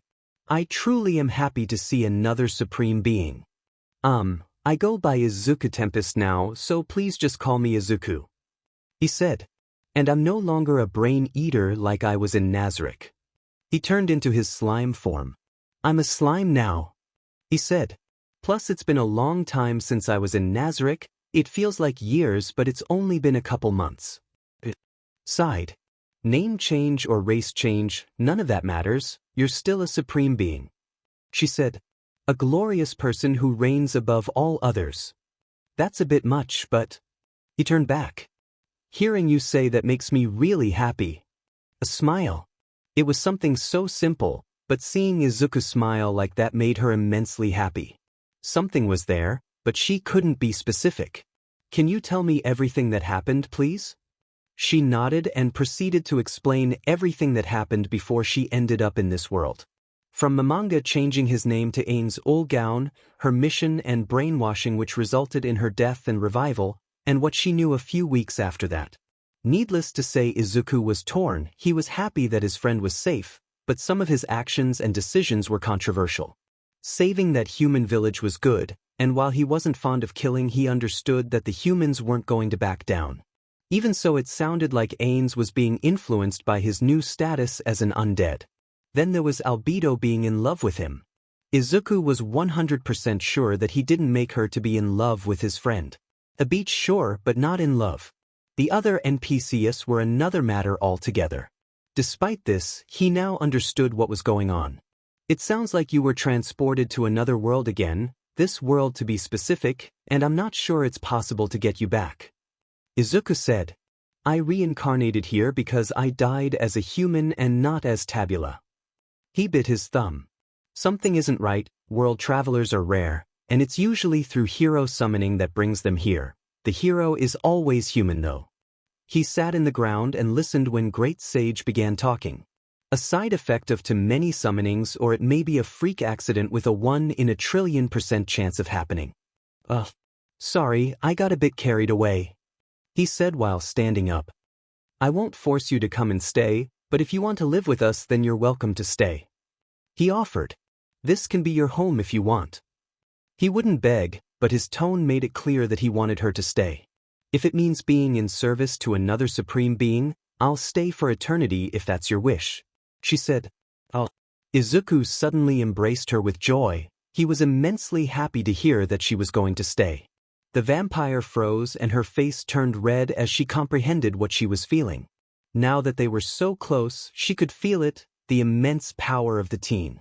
It was like an eternal storm was raging inside of him, one so violent that it could consume all of Nazarick. She wrapped her arms around him and she held tight. She didn't want to let go. 5 hours later, Great Jura Forest, Goblin Village, Nita.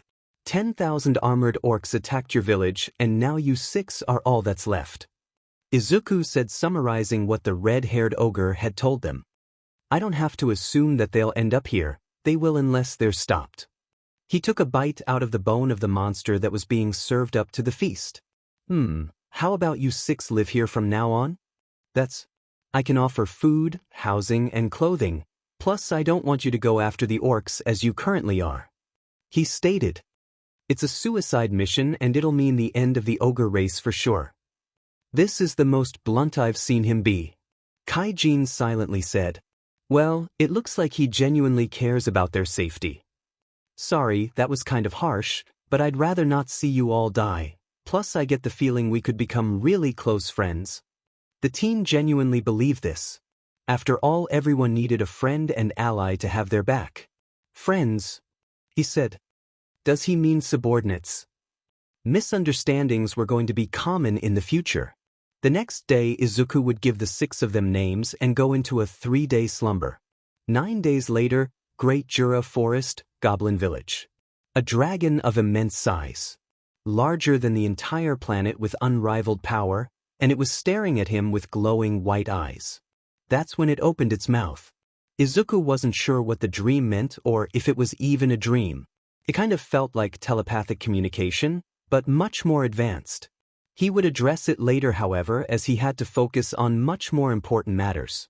Like his new Kijin friend's subordinates. He and Rimuru were currently watching Hakuru and Shalltear train together. He'd wanted to see how she would fare against the older man. Hakuru was obviously faster, and his battle experience made up for what he lacked against the vampire who couldn't hit him. Shalltear wasn't allowed to use magic, only her lance, which put her at a disadvantage. Of course, she had been rather confident and haughty, but Hakuru was showing her that he wasn't to be taken lightly. Now she was angry, her pride as a guardian was being tested. She's strong, Rimuru said. She was made this strong and hasn't gotten stronger since, not until I gave her some of my magicules. That's a weakness that I'm hoping she can overcome, he said. The first step is damaging her pride and showing her that she isn't the strongest. This will be a learning experience. That a bit cruel, I like it, he said. I'm glad you do, but I have to ask about what you mentioned before, the Orc Lord, he said. You said he had high commanding abilities and he could suppress his troops' feelings so they fear nothing. Yes, but one is only born every couple hundred years at best, so the possibility is low. Even so, we should assume that it is an Orc Lord leading them and act accordingly, he said. Is there anything that happened before the orcs came? A devil came to my village and said that he wanted to name all of us, but he was chased out of the village because of how suspicious he was, Rimuru said. His name was Gelmudo, Sui said, coming out of nowhere. That's it. So, after you chased him out, then the orcs came. It's possible he directed them to your village or has something to do with the Orc Lord, Izuku said. That's no coincidence, he stated. Sui, what happened? There's a small group of lizard men heading here, but it's strange for them to leave the wetlands, he stated. It would seem that they're negotiating with the nearby goblin villages. Interesting, it might be because of the little problem coming this way, he said. 6 hours later, Great Jura Forest, Goblin Village. Izuku hadn't been sure what to make of Gabiru. The guy had self-confidence, was pretty arrogant, and was quick to judge. It was only when he'd mistaken him for a young human girl did he anger the others minus Sui, who'd been sent on another assignment. Then things got a bit out of hand when Gabuta suddenly arrived. It would seem that Shien's cooking hadn't killed him, much to Izuku's relief, as he had taken a liking to the small goblin. Ranga had challenged Gabiru via using Gabuta as a fighter. Izuku hadn't been a fan of the act, but he was sure Gabuta could win and had promised him a new weapon if he won. Incentive always worked. Needless to say, the battle was surprisingly quick when Gabuta used Shadow Step to get behind Gabiru and knock him out with a kick to the head. This of course sent the lizard men retreating. That was quick. Izuku silently mused. Gabiru aside, the lizard men could be good allies in the long run. We'll have to contact them later, he said. Despite what happened, you truly believe they'd be willing to agree to be on equal terms with us? Shien asked. It's a risk we'll have to be willing to take. We have a common enemy at the moment, but afterwards they should be willing to hear us out, he explained. Gabiru may be their chief's son, but I don't think the father is like the son. It's like you're 10 steps ahead of everyone. I'm not, I'm just thinking about the future and what's best for everyone in the long run, he said. My first concern is their safety, he silently stated. Great Jura Forest, Goblin Village, meeting building, nighttime. Sui had come back with a report on the movements of the orc army. Izuku had told him not to take any unnecessary risks, and thankfully he had listened, because if he hadn't, then he wouldn't have been able to bring back the bad news. 200,000 armored orcs and only 10,000 destroyed your village. That's a lot more than I was hoping for, and it changes the game plan I had in mind, Izuku said. And you said that they're headed to the lizard man living area, right? Sui nodded in affirmation. Ding, wait, how are they keeping an army like that fed? He frowned. That aside, what's their motive for doing this? They aren't a smart tribe to begin with, and if this attack isn't based on instinct, then someone must be pulling their strings in the dark. Kaijin said. Someone like a demon lord? He asked, only to receive an uncomfortable silence. It would seem the very thought made them freeze up. Shalltear could see that they were actually nervous, but didn't think much of the title Demon Lord since it was one that Demiurge held. The possibility is extremely low though, but this does increase the possibility of it being an orc lord, which is still a problem. He said, it's just as you said, we should act like there's already an orc lord. Rimuru said, the evacuation measures are ready if needed. Rigurd added, along with a location that avoids human territory. Good, I hope it won't be needed though. Izuku said, always have a backup plan. He silently mused. Sui, what happened? He asked, taking notice of the man's slight change in expression. Someone has made contact with my clone, it's a dryad and she wants to meet with you. He answered. A dryad, well then please show her in. The moment he said that, a gust of wind suddenly appeared, as did leaves from outside. That's when something began to materialize in front of them. This was enough for Cheyenne and Shalltear to go and guard him, as did Shuna, although he felt bad that they were trying to protect him even though he was very much capable of fighting on his own. The dryad was a beautiful woman who appeared to be in her 20s by human standards. Her skin was light with well-defined facial features, she had long light green hair and blue eyes. Oddly enough, she seemed to be semi-transparent. Her attires consisted of a full-length, aqua-colored dress with white sleeves, and she was barefoot. The latter annoyed Izuku only because she was standing on the table. It's a pleasure to meet you. Izuku greeted. The pleasure is mine, one who rules monsters. I am trainee. Izuku Tempest, and I'm going to assume that you're here because there really is an orc lord? He asked. One who rules monsters, when did I get that title? It wasn't a bad title, but it was kind of out of nowhere.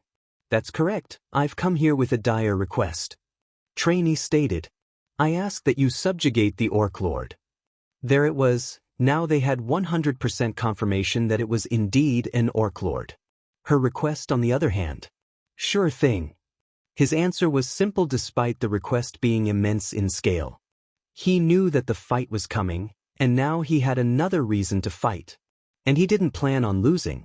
The skill-starving one allows the orcs to eat anything and everything. It's similar to your predator, though the success rate isn't constant, but with so many orcs eating, the success rate goes up.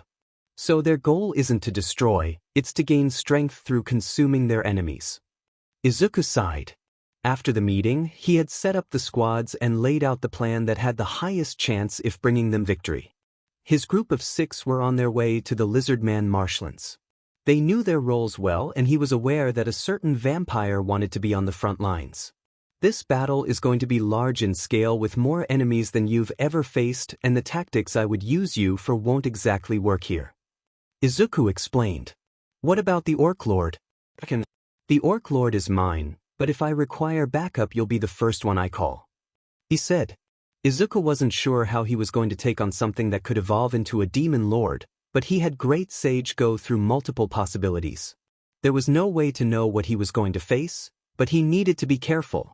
Heroes didn't kill, well, not the heroes he had admired, but now he understood that he couldn't be the hero he originally wanted to be. He had to be a different kind of hero.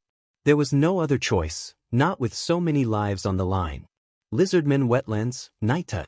Izuku flew overhead with bat wings on his back. His gaze on the battle below him. The lizardmen and the goblins they'd recruited were being overwhelmed, but not as much as he'd predicted. Even so, it was bad. All right, everyone, he exclaimed using telepathic communication. It's time to fight for your survival and the survival of that which is precious to you. He pointed down. Attack. The order was given, and then hell descended upon the orc army as they were taken by surprise. Nobody had seen or sensed the new forces surrounding them. They quickly found that their weaker links were being taken out. No, the proper word was slaughtered. They were being slaughtered without mercy. Benamara's skill, Hell Flare, had a range of 100 meters which allowed for multiple kills at once. The flames were black like his own, strangely enough. Cheyenne's sheer destructive capabilities with her new weapon, Hercules' Edge, was enough to make him a bit jealous. A single swing took down everything that was 10 meters in front of her. Hakura's skill with his blade and speed made him untouchable, which gave him ample time to cut his enemies into tiny pieces.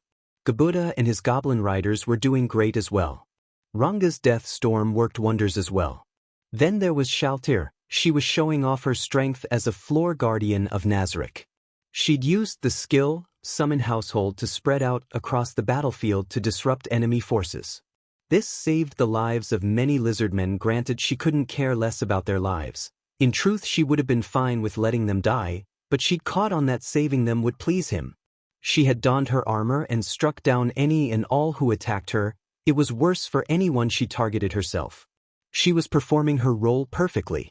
Now, where are you, Orc Lord? He flew forward.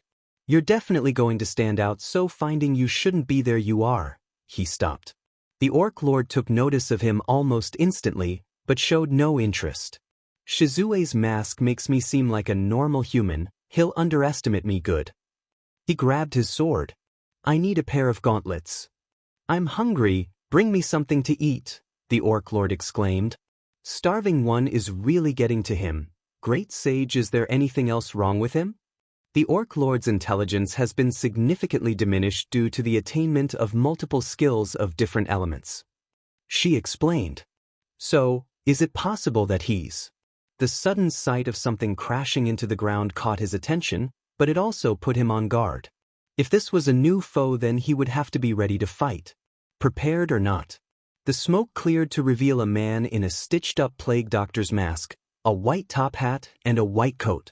Izuku expected his danger sense to go off, but it didn't. Was this guy not a threat in the least bit? What the hell do you all think you're doing? He exclaimed, gaining everyone's attention. Ruining the perfect plan I set up? Are you kidding me? Izuku narrowed his eyes, took his mask off, and floated down in front of him. His gaze causing the newcomer to take a step back. He didn't know why, but he was scared of this little girl, boy. He was a powerful mage, and yet this kid made him sweat profusely. Your plan, were you responsible for the massacre of the ogres and the birth of the Orc Lord? He asked. Is this all your fault? I don't have to. Yes or no? Yes. Then you must gel mud. Why yes I... Izuku's fist rammed into the man's stomach, causing him to double over in pain, coughing as he backed away, only for Izuku to grab him and throw him right at Benimaru's feet. Needless to say, his allies found the exchange amusing. But now that the Kijin were looking at the cause of their suffering, they were more than ready to take revenge. The Orc Lord and Izuku were now staring at each other, neither moving an inch. Izuku could see that the large orc was confused, but hunger was overtaking that confusion. Izuku glanced to the orc to the left. He was glaring at basically everyone. I'm hungry. I know, but I can't allow you or your army to eat anyone else. Izuku stated. I can't allow you to leave here alive either. In truth, I'd rather not kill you, but we both know you won't stop trying to consume everything in your path. You cannot stop. I won't stop. The Orc Lord said before taking a single step forward. I will eat. He dashed forward with surprising speed and went straight past Izuku. Sheet, look out. The Kijin jumped back and the Orc Lord grabbed Gelmud, saving him from death. Good, and now hurry up and eat them so you can transform into a demon lord. This caught everyone's attention. That's the whole reason I named you and had you do all this, to become a demon lord. Now it made sense since the Orc Lord was a demonic being. Better yet, eat that lizard man. He pointed to Gabber. Instead, the Orc Lord did something else. He tore Gelmud in half with his bare hands before eating his corpse. With that done, he began to transform. Everyone, get back. Izuku ordered. His aura is corrosive. They moved just in time and he flew into the air, but got in front of the Orc Lord. He's really evolving. In truth, instinct had told him that the aura was going to be corrosive. Affirmative, individual Geld is commencing evolution into a demon lord. A new voice said, Great Sage? Negative, that was the voice of the world to fulfill Geld's request. She stated, Warning, individual Geld has successfully evolved into Orc Disaster. Don't interfere unless absolutely necessary, understand? He looked to his comrades. Though they were hesitant to just sit back and let their master fight a demon lord on his own, but they had faith in him nonetheless, and he had faith in himself. He threw his mask to Cheyenne and gave her a thumbs up. The two leaders locked eyes. Geld now had his intelligence back and was more than ready to fight this boy. They both dashed forward, their blades clashing with Geld's being melted as Izuku's blade was on fire. Dance of the Dead. Ice wall. The wall of ice blocked the orbs. Izuku ran forward with 80% of one for all activated. He took the opening and cut the orc disaster's right arm off. The wound was on fire, but he wasn't done yet. Black Lightning Whip. The combination of Black Lightning and Black Whip created a whip that crackled with lightning. Izuku sent it forward. It snapped at his foe, who seemed to take the hits only for his wounds to heal seconds later when he proceeded to eat his remaining arm. Self-regeneration, it was going to be hard to get around. He tore off the rest of his cauterized arm and it regrew. Chaos Eater. 6 monstrous heads made of red and crimson energy sprouted from his aura and launched themselves at the teen. Izuku dashed forward with speed nearly impossible to follow. Ice Sniper. A long yet thin shard of ice was shot forth and went through the orc disaster's left eye while another went through his chest. The large orc didn't seem fazed by this. Izuku continued to dodge as he got closer. Dance of the Dead. To this Izuku smirked and put his free hand forward, his hand swirling around, blocking the attack. Full cowl 90%. In that moment his disappeared from everyone's sight. Seconds later there was a good portion of the orc disaster's left half missing. The slime was now behind him and proceeded to kick him to the right. This sent away with great speed, but Izuku got in front of him and kicked him upward. Flare Circle. A single pillar of fire shot upward, but that's when he saw that it had no effect. His enemy now had heat resistance much like himself. The orc disaster landed, now healed. He dashed forward and the two engaged in close quarters combat. Every time their fists clashed it created a shockwave bigger than the last until their allies actually backed away. I didn't think he would be any good at hand-to-hand combat, he silently exclaimed. He's actually keeping up with me at 90%, he smirked. Even so, it won't change the outcome of this fight. I have no choice but to win. He dodged a strike that was meant to crush him. Black Spikes. The orc was pierced by multiple black spikes that were coming from Izuku's right hand. The orc disaster took this chance to grab Izuku with his free hand and lift him up. The spikes dispersing. Now he was showing signs of fatigue. Keeping up with 90% had taken a lot out of him. He could heal his wounds but not regain his stamina. I will admit that you're strong, but it wasn't enough. He began to corrode Izuku, but the teen was completely calm. Now I shall eat you. No, I'm the one who'll be eating you, Izuku stated. Predator. His body changed shape as he reverted to his slime form, his body expanding and wrapping around the orc disaster. The corrosion damaged Izuku, but his own regeneration skill made sure that the damage was rectified. It's over, Rimuru said. Just like how he said it would be.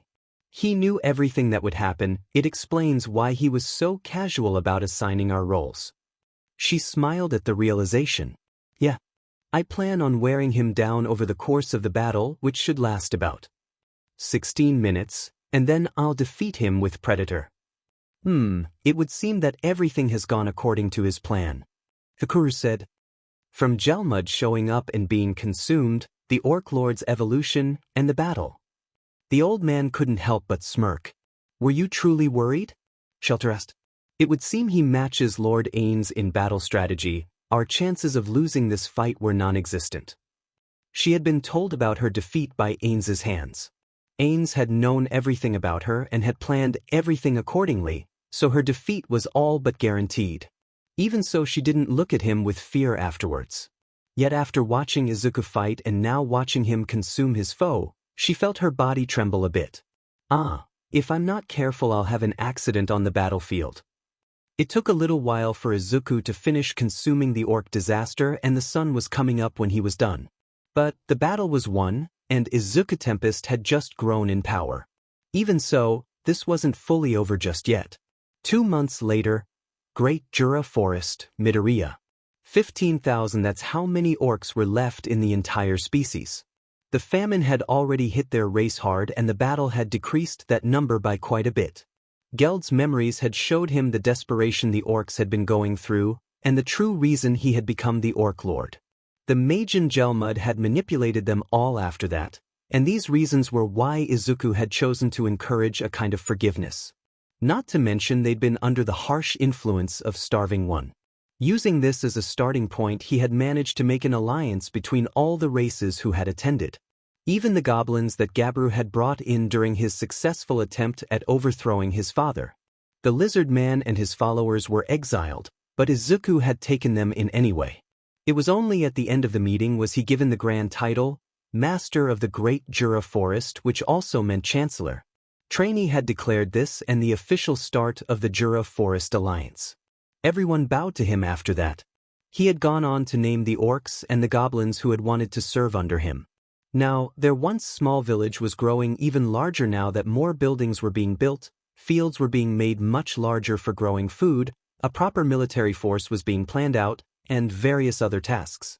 Finally, the most recent event had been King Gazel and his Pegasus squad coming to personally investigate the one who had killed the Orc Lord. The king had challenged him to a duel in order to judge him. Izuku had learned that the man was king for a reason and likely could have taken on the Orc Lord, and maybe the Orc Disaster Evolution. As it turned out, they had the same sword master, Hakuru. After pleasantries and information exchanging, Gazel had made the proposal of an alliance. That's what you had planned on suggesting, right? Why, yes, but I didn't think that you would want one. Izuku said. But an alliance could do us both good since this village. No, this city is abundant with resources, and I planned on making it a heart of trade. He explained. I want my people to prosper, and to do that we'll need more value than we already have. Trade is one of the best ways. You've planned this out? Kind of. After that, they'd been officially recognized as Nation Country of Monsters. The terms were simple. In times of danger, both nations will send assistance, and they would share technological advances with each other. A contract had been signed the next day, and the name of the capital city was made. We'll call it Midoria, he said. It was my last name when I was human, he stated with a smile. It's also my mom's last name, he stated using thought communication. As far as they were concerned, Inko Midoria was a wise, saintly woman. Shalltear saw her as someone to be shown great respect as she had given birth to a supreme being, even if she was human. Now, 2 months later, the city was finally finished, and it was beautiful. Halflings, kobolds, amons, elves, dwarves, and even some beastmen were coming to the capital city for various reasons.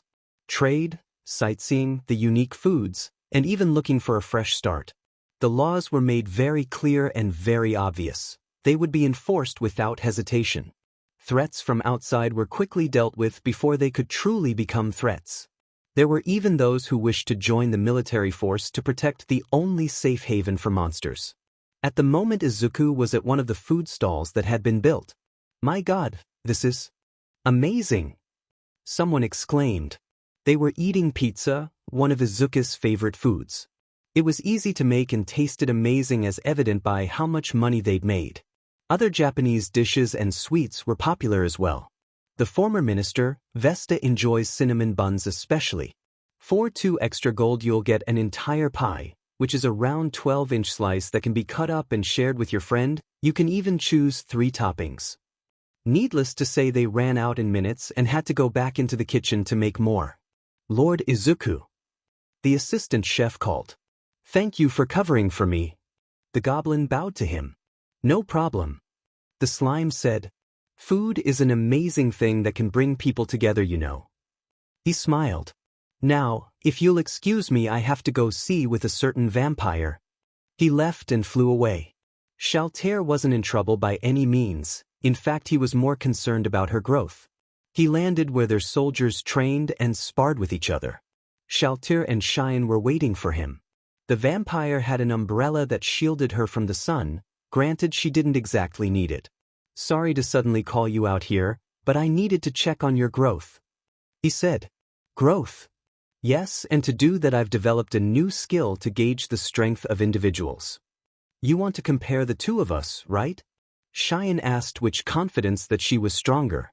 I'm pretty sure I already know what the result will be, she said with a smirk that made Cheyenne want to punch her. Data Soul. His eye became yellow and his scara became red. A screen appeared over Shalltear's head, only he could see it. Shalltear Bloodfallen. Race, True Vampire. Level, 115. HP, 18,900. MP, 67,700. Physical AC, 12,800. Magical AC, 28,400. Physical Def, 14,500. Magical Def, 14,900. Resist, 10,500. Special, 13,000. Total, 179,100. Izuku had a wide smile on his face. It was that of excitement and joy. He couldn't help himself, so he did the only thing he could think of. He pulled them both into a hug. The two girls didn't hesitate to hold him close.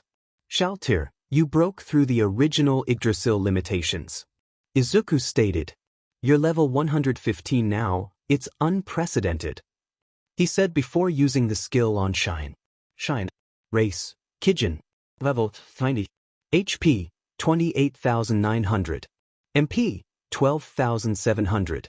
Physical AC, 69,800. Magical AC, 23,400.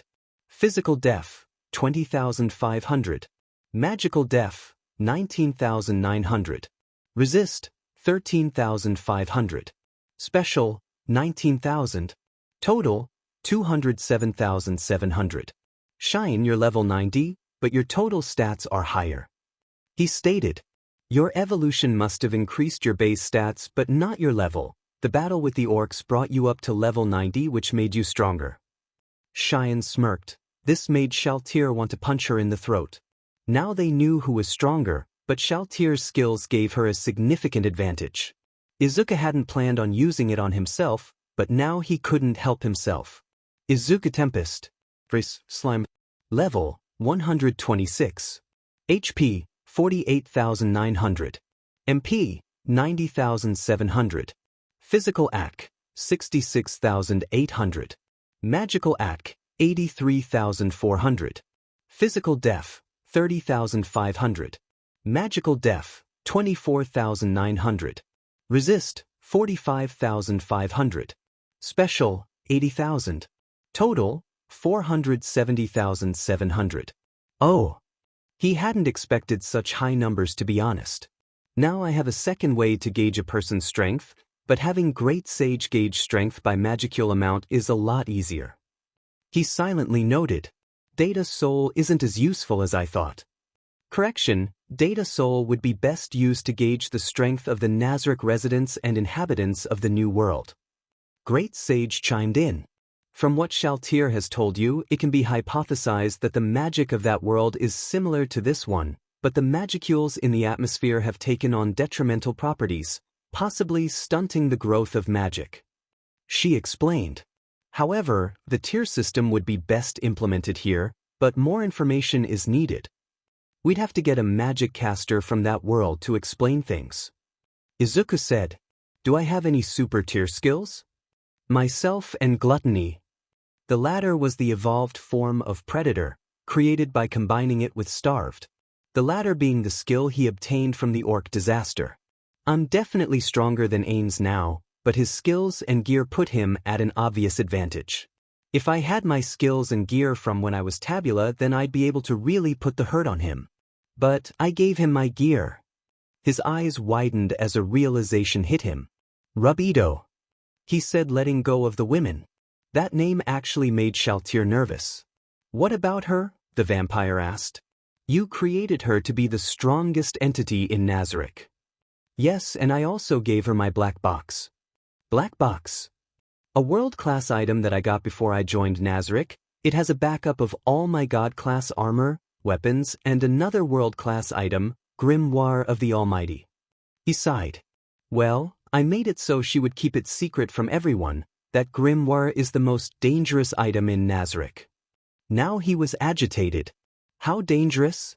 Shine asked. Her master was revealing some interesting things. It's the only one in existence. Every skill in Yggdrasil is inside of it and the user can learn any skill regardless of race or class. Getting it was a miracle on its own. He stated, I hate to say this, but I didn't trust anyone else with the box, not even Albedo or Nigredo. He groaned. Rubedo is loyal to Nazarick, but infinitely loyal to me in the end. Wait, but this would mean that if you told her to do so, she would wipe out all of Nazarick without hesitation. Yes, she would, but I wouldn't ever order her to do that. He said, hoping to reassure Shalltear that he didn't want to destroy Nazarick if they encountered them in the future. Hours later, administrative building, nighttime. Despite what he told Shalltear, he would make plans just in case they needed to defend themselves. Invading was a horrible idea as going inside was a death trap quite literally. The traps were deadly, the cannon fodder could be dispatched albeit carefully, but it was the actual NPCs that were the most dangerous. The Guardians, the Pleiades, certain others were deadly in their own right, and Victim was the perfect suicide bomber. They would likely send undead first in order to probe our defenses in order to get an idea of what our strength is. After that they would most likely send a large force along with one or two of the floor guardians to finish us off. He had already considered intimidation tactics. The Dark Elf twins, Cocytus and Demiurge are the main ones to watch out for, especially since Demiurge can summon demons and his command mantra skill could easily turn the tide if a battle. He sighed as his mind went to what he knew about the other guardians. I'll have to go to Vesta and have him and Kaijin research creating magical items to boost our military forces. He sighed. I have to be logical about this, but at the same time I want to hold out hope that Ainz, Satoru still retains at least some if his humanity otherwise. He didn't want to think about what would happen if they fought, he didn't want to fight his friend, and he sure as hell didn't want to have to kill him. Milim Nava, an extremely powerful demon lord that dwarfed over him in nearly every way. By Great Sage's words, she was 100x stronger than him and using his memories and rough calculations, she could 100% destroy Nazarick and Rubedo without breaking a sweat. Even her calculated level was 6,000, but he knew DMN well that she was holding back incredible power. Her presence had caused Shalltear to actually start to tremble, especially when he acknowledged her power. So, why was the demon lord eating lunch with him? It was simple really. This is a cinnamon bun, he exclaimed before shoving it into Milim's mouth.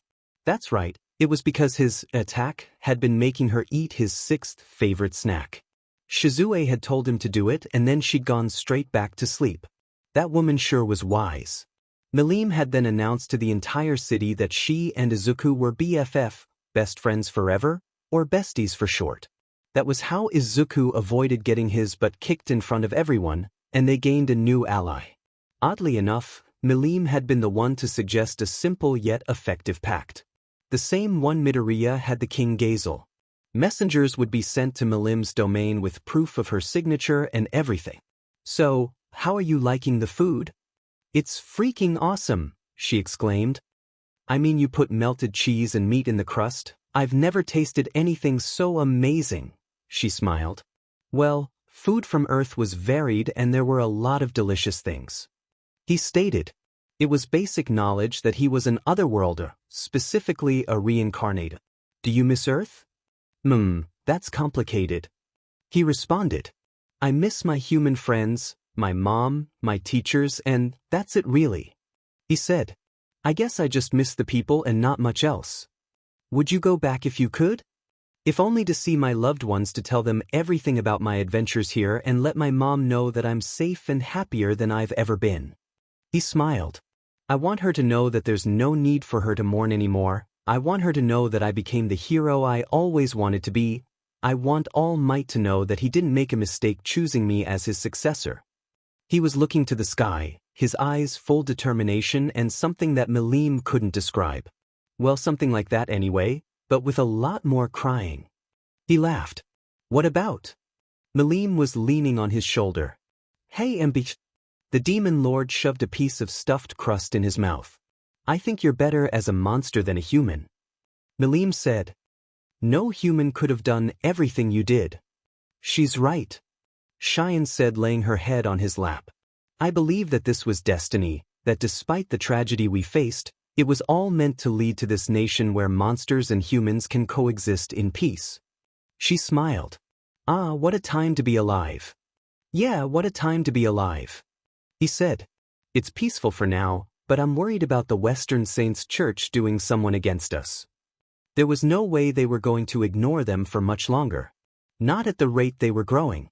I don't know how we're supposed to deal with them. Religion could be extremely dangerous and was the cause of countless wars and millions of pointless deaths. If used correctly, however, it could benefit everyone, but he didn't have the liberty of having such power. It's not like I want to use religion to control the masses, I just want to avoid needless violence, and to do that, he would have to think about this for a bit. An hour passed and Izuku managed to get away from the two women. His destination was Shalltear's home. He had promised to visit her. Apparently there was something she wanted to show him. Shalltear's home was only a couple minutes away and was unique in that it was a bit bigger than others. Izuku was about to knock, but the door opened before he could. The person who opened it wasn't who he expected. It was a beautiful woman with short brunette hair, slightly sharp ears, paper white skin, and crimson eyes with black scara. She wore a sleeveless, one-piece white dress that revealed quite a bit of skin. Izuku stared at the woman for an uncomfortable amount of time before he spoke. Is Shalltear home? He asked. Yes. She stepped aside. Please come inside, she's been waiting patiently. Izuku entered and followed the woman to the room where Shalltear waited, specifically her bedroom. The woman opened the door to reveal an extremely lavish room. It was larger than he thought it'd be. The vampire was examining her wardrobe that was full of familiar outfits and a few that Shuna had made for her. For a price, of course. Specifically, she had to help out around the shop. Lord Izuku, she turned around with a smile and sent the woman away using telepathic communication. I'm so glad you came. I told you I would. Izuku said. I have to ask about that woman and where you got all of this. That woman is one of my vampire brides from Nazarick, just like all of this. All of this is from Nazarick? He was more than confused. Yes, I recently discovered that I have the skill, item box just like the other supreme beings, but it's inferior and can only hold a finite number of items. She said. Even so, I've been able to bring my things from Nazarick to here.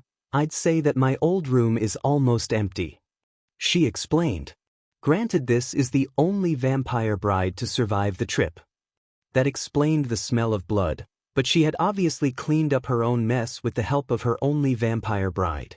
His gaze went to her open wardrobe. Perorancino. He couldn't help but recall how the young man had asked him his features and his favorite positions. You are the biggest pervert I've ever known, and your creation is definitely your equal. He couldn't help but chuckle. Congratulations, you've certainly acquired a very useful skill. Thank you. She resisted the urge to bow. It wasn't something he was fond of, thus she tried to avoid doing it unnecessarily. Also, it would appear that my servant showed you much disrespect and continues to do so. She believes her blasphemous thoughts are safe. From the one who created her. The door swung open and the vampire bride walked inside, albeit with much hesitation. Her expression was that of fear, the fear of death specifically. A death was very likely to come in a few seconds. You know, there were human women much more beautiful and would be happy to replace you. She stated. They're much more capable fighters as well, adventurers who are willing to serve and therefore the supreme being that you hold various doubts about, and believe me when. Please, I meant no offense. There was complete silence as they processed what the lower vampire had just done. Did you just interrupt me when I was speaking? No, now you dare to lie, you really are out of line. She was angry, but she didn't want Izuku to see her expression change into such a distasteful form. I have no need for impudent servants, plus your performance has been abysmal. Oh, that must have hurt. The slime said. Her doubts are understandable because of this form and the name I go by, thus I'm not offended in the least bit. He didn't want Shalltear to kill the woman. Yet she doubts me as well. She said, Do you truly believe that I wouldn't recognize one of the 41 supreme beings? She asked. I would have already attempted to take all of this over when it was a simple village if he wasn't one of the 41. She really wanted to carve up her disrespectful subordinate. I'm a floor guardian who has been around all the supreme being just like the others, so I would recognize Tabula's aura and voice anywhere. I would recognize any one of them. Lord Tabula? The woman asked. Lady Albedo's creator? Wait, did you not tell her who I actually was? Shalltear was silent as she realized her mistake of not explaining anything to her servant. This was her fault for not using proper and very basic communication skills like Izuku had always told her to do, especially around humans. Shalltear could feel her face turning red from embarrassment. No doubt she looked like a fool. Well, it's okay since I sometimes forget to explain things in detail too. Sometimes I'm worried others won't understand my meanings. He patted her shoulder. I'll come back after you've got this whole thing cleared up. Oh, okay. Izuku left and let out a long sigh. That had all be very uncomfortable. He had genuinely believed that she was going to kill her servant in front of him. That's someone with very evil karma for you. She has no problem killing her own subordinates if they mess up. Izuku mused as he walked away. Now what should I do now? He sighed. The city is peaceful, but I wonder if there's anything that could spice it up and bring in more revenue, some kind of attraction. He couldn't think of anything. Oh, I should check on Vesta and see if it's ready, he said before flying off. Vesta's lab. I was wondering when you would come to ask about it, Vesta said as he pulled the cover from over the side project that Izuku had him working on. What lay on the table was a doll made of magi steel and special wood from Trainee. It had a female figure as requested and a core. It's ready. Izuku smiled. Thank you, Vesta. You have no idea how much this means to us. His voice was no longer just his own. Shizue's voice was mixed inside as she wanted to convey her thanks as well. Izuku put his hands over the doll. You ready? Yes. With that, Izuku, Great Sage, and Shizue each did their part. Izuku could feel his magic draining and going inside of the doll, and then he felt her leave his body. I name you, Shizue Izawa. A flash of light consumed their vision. A dragon of immeasurable power. It was larger than the planet and was staring down at him. It let out a roar that rocked the universe. This wasn't Veldora, this was someone else, someone more powerful than everyone. Who or what was it? Veldanava, remember only my form but not my name. Izuku let out a gasp when the light died down. His senses were in chaos to the point where Great Sage had to step in. What the hell was that? He asked. A dragon? The slime had no idea what he had seen, but it would stay in his memories, that's for sure. He looked down and his eyes widened. Moments later tears began to flow as a hand touched his cheek to wipe the tears away. Crying isn't suitable for a king, you know, but I won't tell anyone. Shizue smiled. Thanks, he said. How do you feel? Good, this feels like real skin, although it's going to be kind of hard to get used to not having certain body functions. She stated. Thank you, both of you, she said, looking to Vesta. Bringing back his fated person is one of my greatest pleasures, he said before giving the woman a bow. It's an honor to meet you, Conqueror of Flames. Speaking of flames, individual Shizue has gained the following skills. Unique skill, White Flames. Fire Manipulation. Holy Magic. Abnormal Condition Immunity. Heroic or Physical Attack Resistance. Holy, Demonic Attack Resistance. Spiritual Attack Resistance. Ultra Speed Regeneration. Soul Barrier. Magic or Item Box. Telepathic Communication. Wow, that's a lot of skills, Izuku said. Kinda wish I had item box to store different weapons for later. He only used a sword and his bare fists, but he wanted to have a pair of gauntlets made. Shizue stood up and flexed a bit. Her new body felt truly amazing and doubted anyone would be able to tell that she was a spirit unless she said something. Now she had a second chance and she was going to enjoy it and hopefully make things right with those she left behind. Holy Empire Rubrios, Western Saints Church HQ. The nation of monsters is ruled by Izuku Tempest, a slime and otherworlder, specifically a reincarnate. Hinata read the report out loud. Her gaze went to the Pope. The man was completely and totally calm. You want me to investigate as a tourist? That is correct. The man stated. King Gazel has already aligned himself with them, which says quite a bit about them, and we have yet to take action. He said. A bit of personal advice: don't let prejudice dictate your decisions. His master had taken an interest in the new nation and its leader. Milim was apparently the leader's bestie and had an official alliance with the slime. If someone as powerful as Milim was getting involved, they would have to assume that the slime was strong and dangerous. They were correct in both regards, but they would find that underestimating the teen was an insult and a very bad idea. Entering the city had been easy enough. They had asked her the reason for her visit, and she said that she'd heard about the unique food here. The church had given her a sufficient amount of money to use, specifically gold coins. Hinata was currently at the inn. There are humans here as well, a bit more than I thought there'd be, but not a lot, although that's to be expected. Hinata looked out the window. There are lots of races here, including quite a bit of demi-humans. This was from what she'd seen so far. She had only been in the city for a couple hours after all. Feeling hungry, she went downstairs and sat down. A woman came over and gave her a menu before asking if she wanted a drink. The variety was wide, so she simply ordered a large fruit juice, which came a couple minutes later, and it was large indeed. As she looked through the menu, she saw that there were many Japanese and American dishes here. The latter consisted mostly of their less calorie-packed food. The leader must have been to America because most of this wasn't served in Japan. Hinata ordered the sushi and roast night spider meat.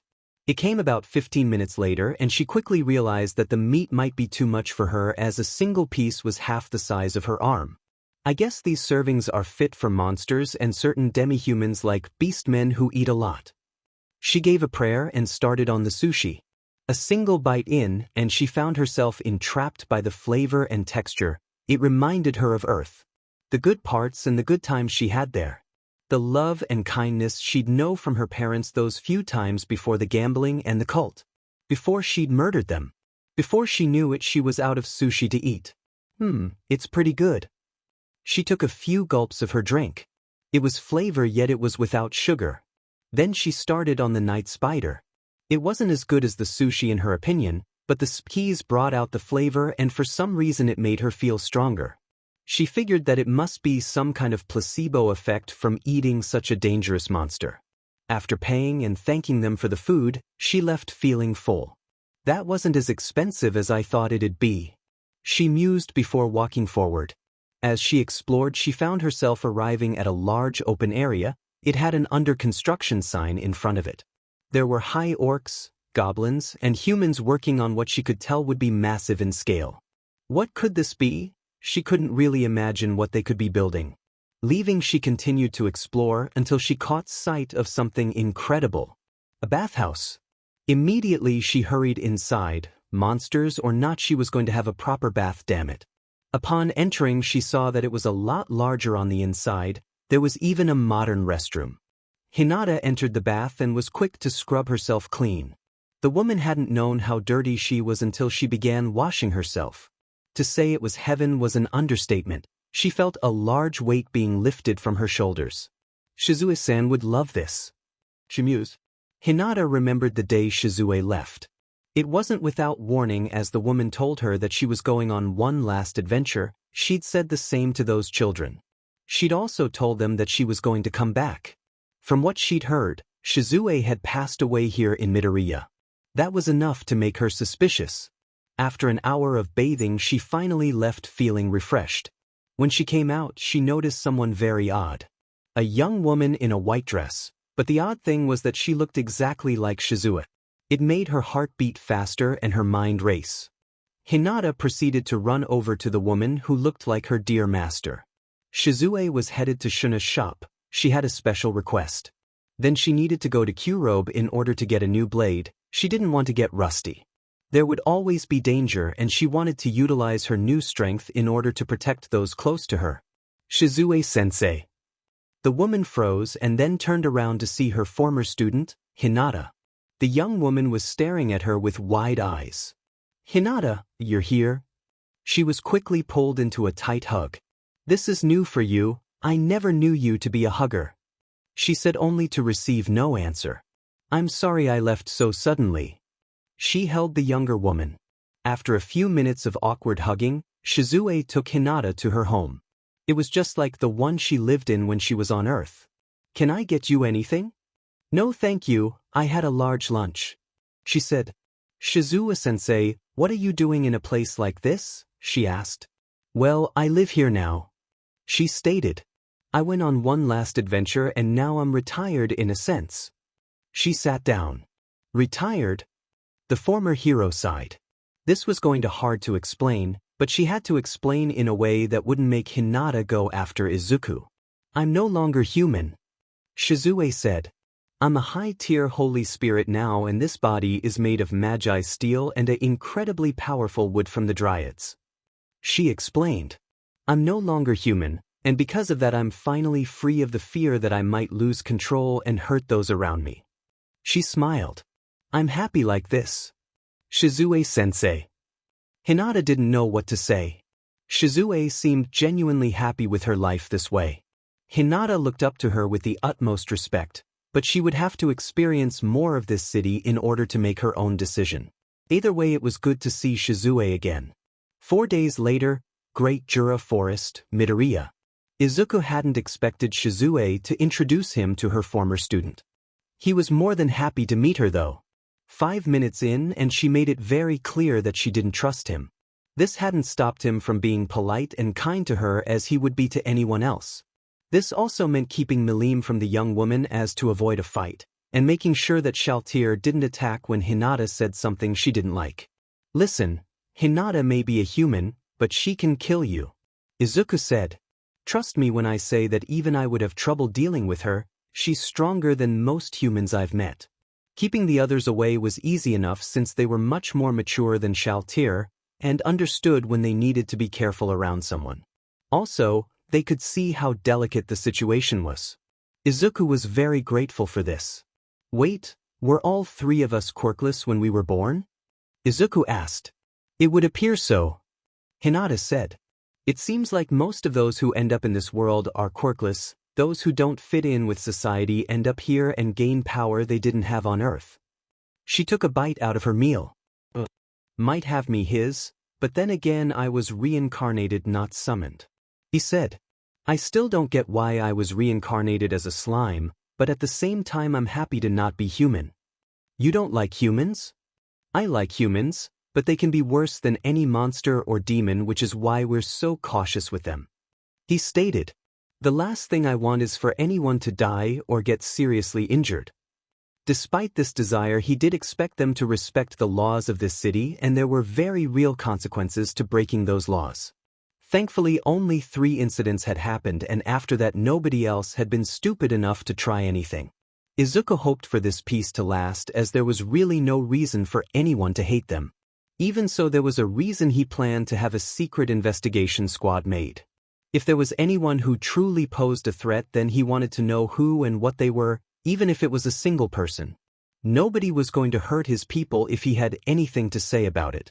Kingdom of Ingracia border, forest. Something was wrong. Her body felt odd. No, it felt wrong, like something had changed. Why did she feel like this? It wasn't like when she used her quirk. This was different. She didn't feel like herself. What's going on? Don't worry, Toga. There's a good chance you'll reincarnate. Well, this is just an experiment, to be honest. All for one said before bringing his fist down. Her eyes shot open as that memory hit her like a ton of bricks. She sat up and found herself in a forest clearing. A few feet to her right was a large lake. She felt a slight wind on her bare body. Am I really alive? She stood up. All for one took my quirk. I fell because it hurt like hell, and then he... That splatter sound she heard, it must have been her skull being crushed. I definitely died, so why am I? Her eyes widened. I actually reincarnated. She laughed. Toga walked over to the lake and looked at her reflection. Horror immediately took over as she saw that she was no longer human. She was now some kind of humanoid thing with 3 holes in place of her eyes and mouth. She had no hair, for claw-like fingers, female features minus her privates, and her skin, if it could even be called, that was white as paper. My body, what the hell happened to my body? She screamed in horror. My face, I'm not even human anymore. What did he do to me? Toga fell to her knees and let out a monstrous scream of despair. No tears streamed down her cheeks as she didn't have the ability to cry anymore, all she had were the sounds. An entire hour passed before she ceased. Toga slowly stood up and looked at her reflection once more. This is me now, I'm the monster everyone called me. She said sadly. Wait a second. She looked closer. That was when she remembered where she'd seen this form before. It was from some popular game, though she couldn't remember the name of it, she knew what she was. A doppelganger, a monster capable of transforming into people. Maybe I can turn into my human form? That's when she heard it, a hissing that she recognized. Toga turned around to see a massive dark blue snake creature. It attacked and immediately she backflipped away. Toga then dashed forward and with her claws she stabbed it in the eye, but was slapped away by its tail. It hurt, but not as much as she thought it would. A monster snake, I wonder what color your blood is? She dashed forward once more, but faster than the snake could process. Moments later it was laying in a pool of its own blood with its head now severed. Looks like I can make things bleed much easier now. She liked her blade-like fingers. This is going to be so much fun. This was her second chance and she was going to enjoy it to the fullest. The elf village in the Jura forest had never been a problem. They kept to themselves mostly and usually one or two came to the city in order to purchase food through trade as they had no modern money. They kept themselves isolated behind a barrier. Izuku had been content to let them do their own thing since they never bothered Midoria. That was until now. An elf child had been found injured outside the city. He had almost been by a feral monster, but the monster hadn't inflicted the injuries. What happened to you? Izuku asked as the child drank the water he'd been given. He had been seriously dehydrated. Human slavers raided my village and captured a lot of us. The child said. My parents helped me escape but the humans, they cut off there. Izuku put a hand on the boy's head. He wouldn't let the child think about such a painful memory anymore. The child was brave, that was for sure. Don't worry, I'll take it from here. Izuku said. As the master of the great Jura forest, I should have kept a closer eye on the elves. Master of the Are you really Izuku Tempest? The one and only, he exclaimed with a smile. My subordinate will take you to get a proper meal. A goblina stepped inside and led the boy out. Ranga. The Tempest Wolf came out of his master's shadow. Bring Shalltear and Sui here, tell them that it's of the utmost importance. Yes, master. Ranga said before leaving. He had actually felt the immense anger in his master's voice. This likely wasn't going to end well for the humans. Edge of the great Jura forest, slaver camp, nighttime. Shalltear's logic was very basic for the situation they were currently in. The elves live in the great Jura forest, which was Izuku's domain, and by that logic their lives belonged to him. These humans were stealing and harming what belonged to her master, and that was a sin deserving of harsh punishment. Killing wasn't allowed, sadly, but everything else was allowed as long as the slavers were driven from her master's domain. The surviving slaves were to be saved, of course. Upon arriving, she glanced to Sui, who had brought 4 of his own subordinates with him.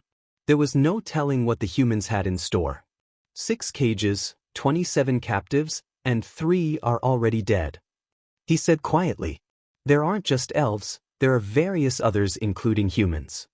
Not surprising, the weak are preyed upon even by their own race. Trash like humans understand that well. She mused. Lord Izuku protects the weak and we're in the territory of the monster nation and they still haven't caught us. What a bunch of idiots, a man laughed. Seriously, their leader must be stupid to not have at least some of his forces guard the elves. How incompetent can you be? Another said. I heard he was a slime. His subordinates are stupid to take orders from such a weak monster. They had no idea how much danger they were in. The group of monsters glared at the group of humans from the shadows. Sui now wanted to give them slow, painful deaths for their insults to his master and friends. Only Izuku's orders kept him from committing murder. They dare to insult Izuku-sama, who is one of the supreme beings. Shalltear's red eyes were now glowing and there was rage in her face. I can't let this go. Don't kill them, I know, she stated. But they must be punished. I know, he stated. With that said, Shalltear walked out of the darkness. This caught the attention of the humans, who were more than confused by the fact that there was a young girl out here in such fancy clothes. Her beauty and bust caught their attention. They didn't realize that her bra was stuffed. Hey there, kid. One of the men reached forward. You got a nice. His entire left arm was cut into tiny pieces. Don't touch me with your filthy hands. Before the man could scream, he was pulled into the darkness by someone. Immediately the others grabbed their weapons. Shalltear examined each of them as to make sure that they didn't have anything that could actually hurt her. Please be careful, I don't know what I would do if I lost any of you. Her master truly cared about them. Be grateful, the supreme being who rules the great Jura forest has ordered us not to kill you. She was suddenly behind the 7 older men. He is the one you insulted, the ruler of monsters. The men turned around, but she was gone and the campfire had just gone out. The sudden scream of one of the comrades on the other side of the camp caught their attention. You also insulted his subordinates aka us.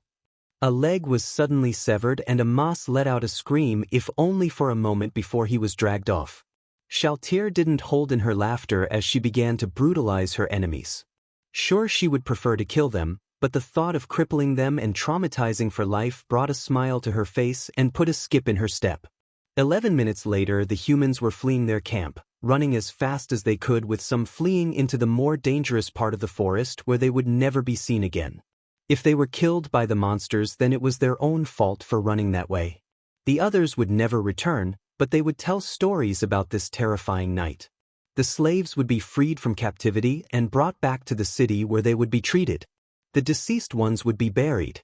Soon after, the elven village would officially submit to the ruler of monsters. 1 month later, Great Jura Forest, Midoria, Administrative Building.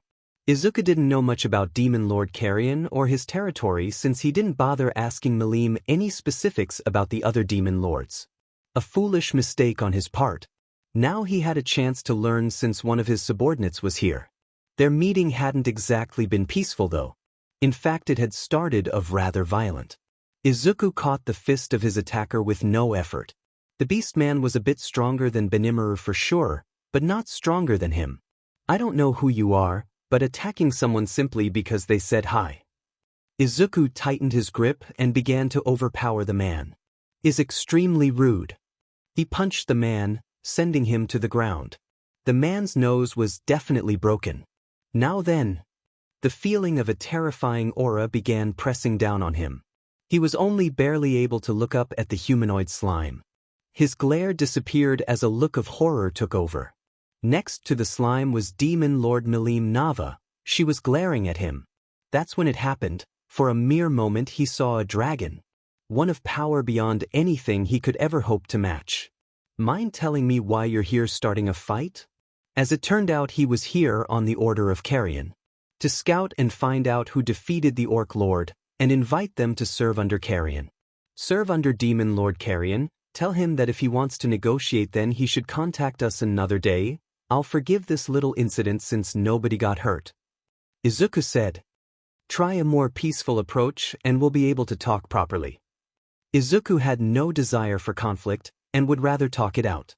I'll relay that to my master. Phobio and his comrades were trying to keep calm, but it was difficult. You don't have to be so nervous, what happened has already been forgiven. He said. Carrion doesn't need to know, just tell him that I was away on business. Izuku's willingness to let this go was only partial, as he was now on guard. Those in the room knew one thing for sure. Izuku was already preparing for the inevitable meeting. Whether it came to a fight or speaking like racial leaders, he would be prepared. 1 month later. Reincarnated world, Midoria. The business with the new hero, Farminas and Fuse had been very troublesome. It looked like the business with the Orc Lord was finally over. The story would be that and his group had defeated the Orc Lord with the assistance of the ruler of Monster and his kingdom, and the Emerald Wyvern Izuku using mimicry. A good cover-up story that would hopefully keep negativity away from them.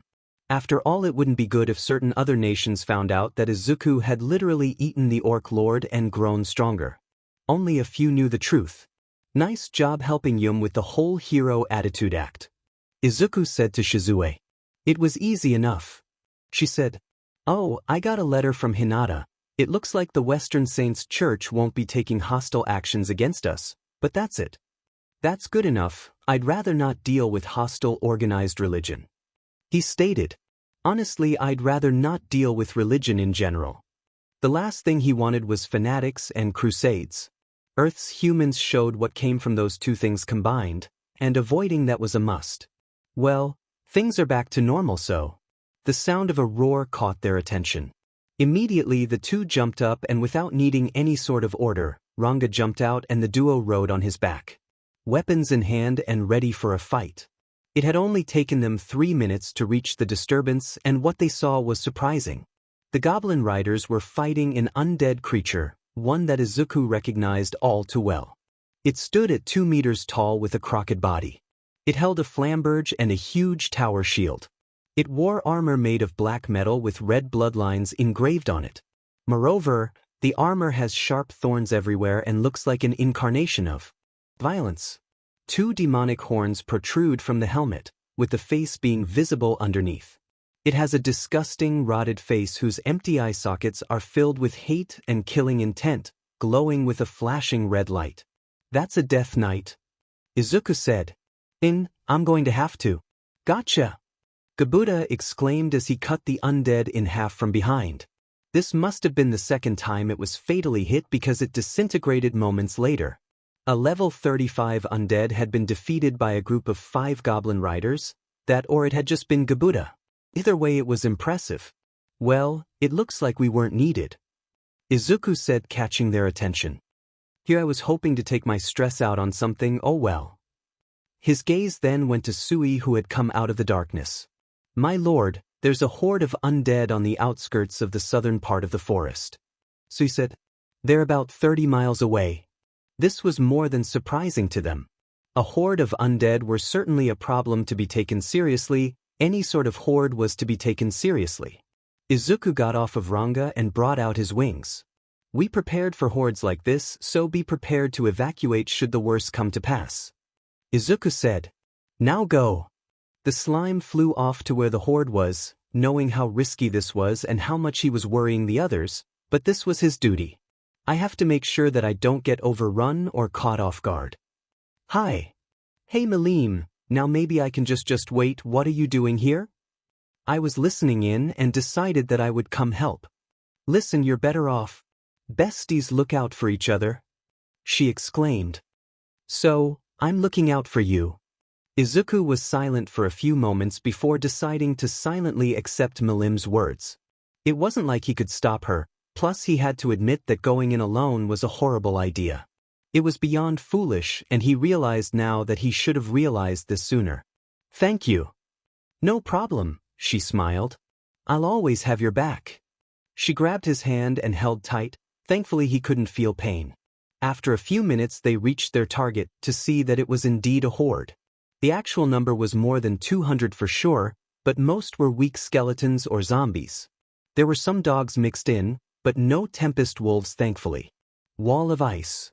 A giant wall of ice was created in front of the horde. It was tall, thick and was very long.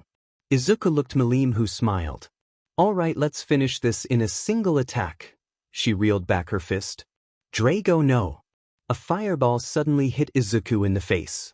This took Milim by surprise, but Izuku had chosen to take it as he now knew where the attacker was.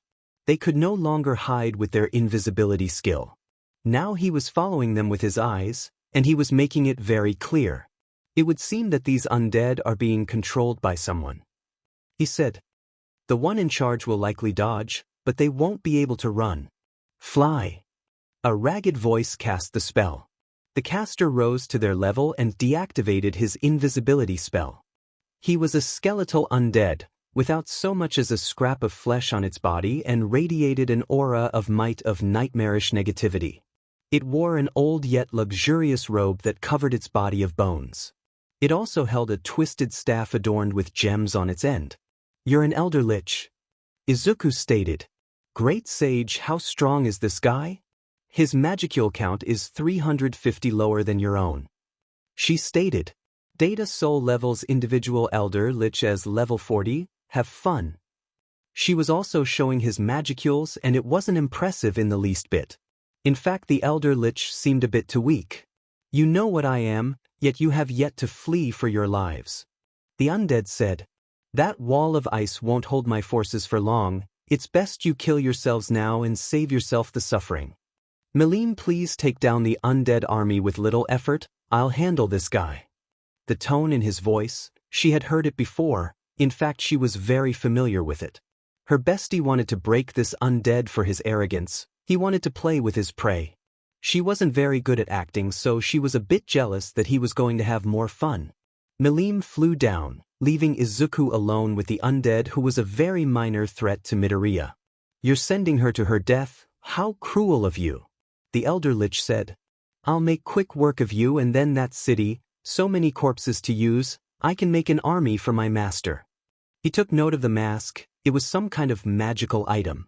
It must have allowed him to survive that first attack. Of course he didn't know how wrong he was. The mask hid a terrifying power that he would learn to fear very soon. I'll start. Izuku said. Black flame dragon? From his right hand came a massive stream of black flames, shaped like the head of Veldora. This was enough to prompt the elder lich to dodge as he could sense the attack was now following him. It was a one-hit kill for sure. The undead flew high into the air much to Izuku's confusion.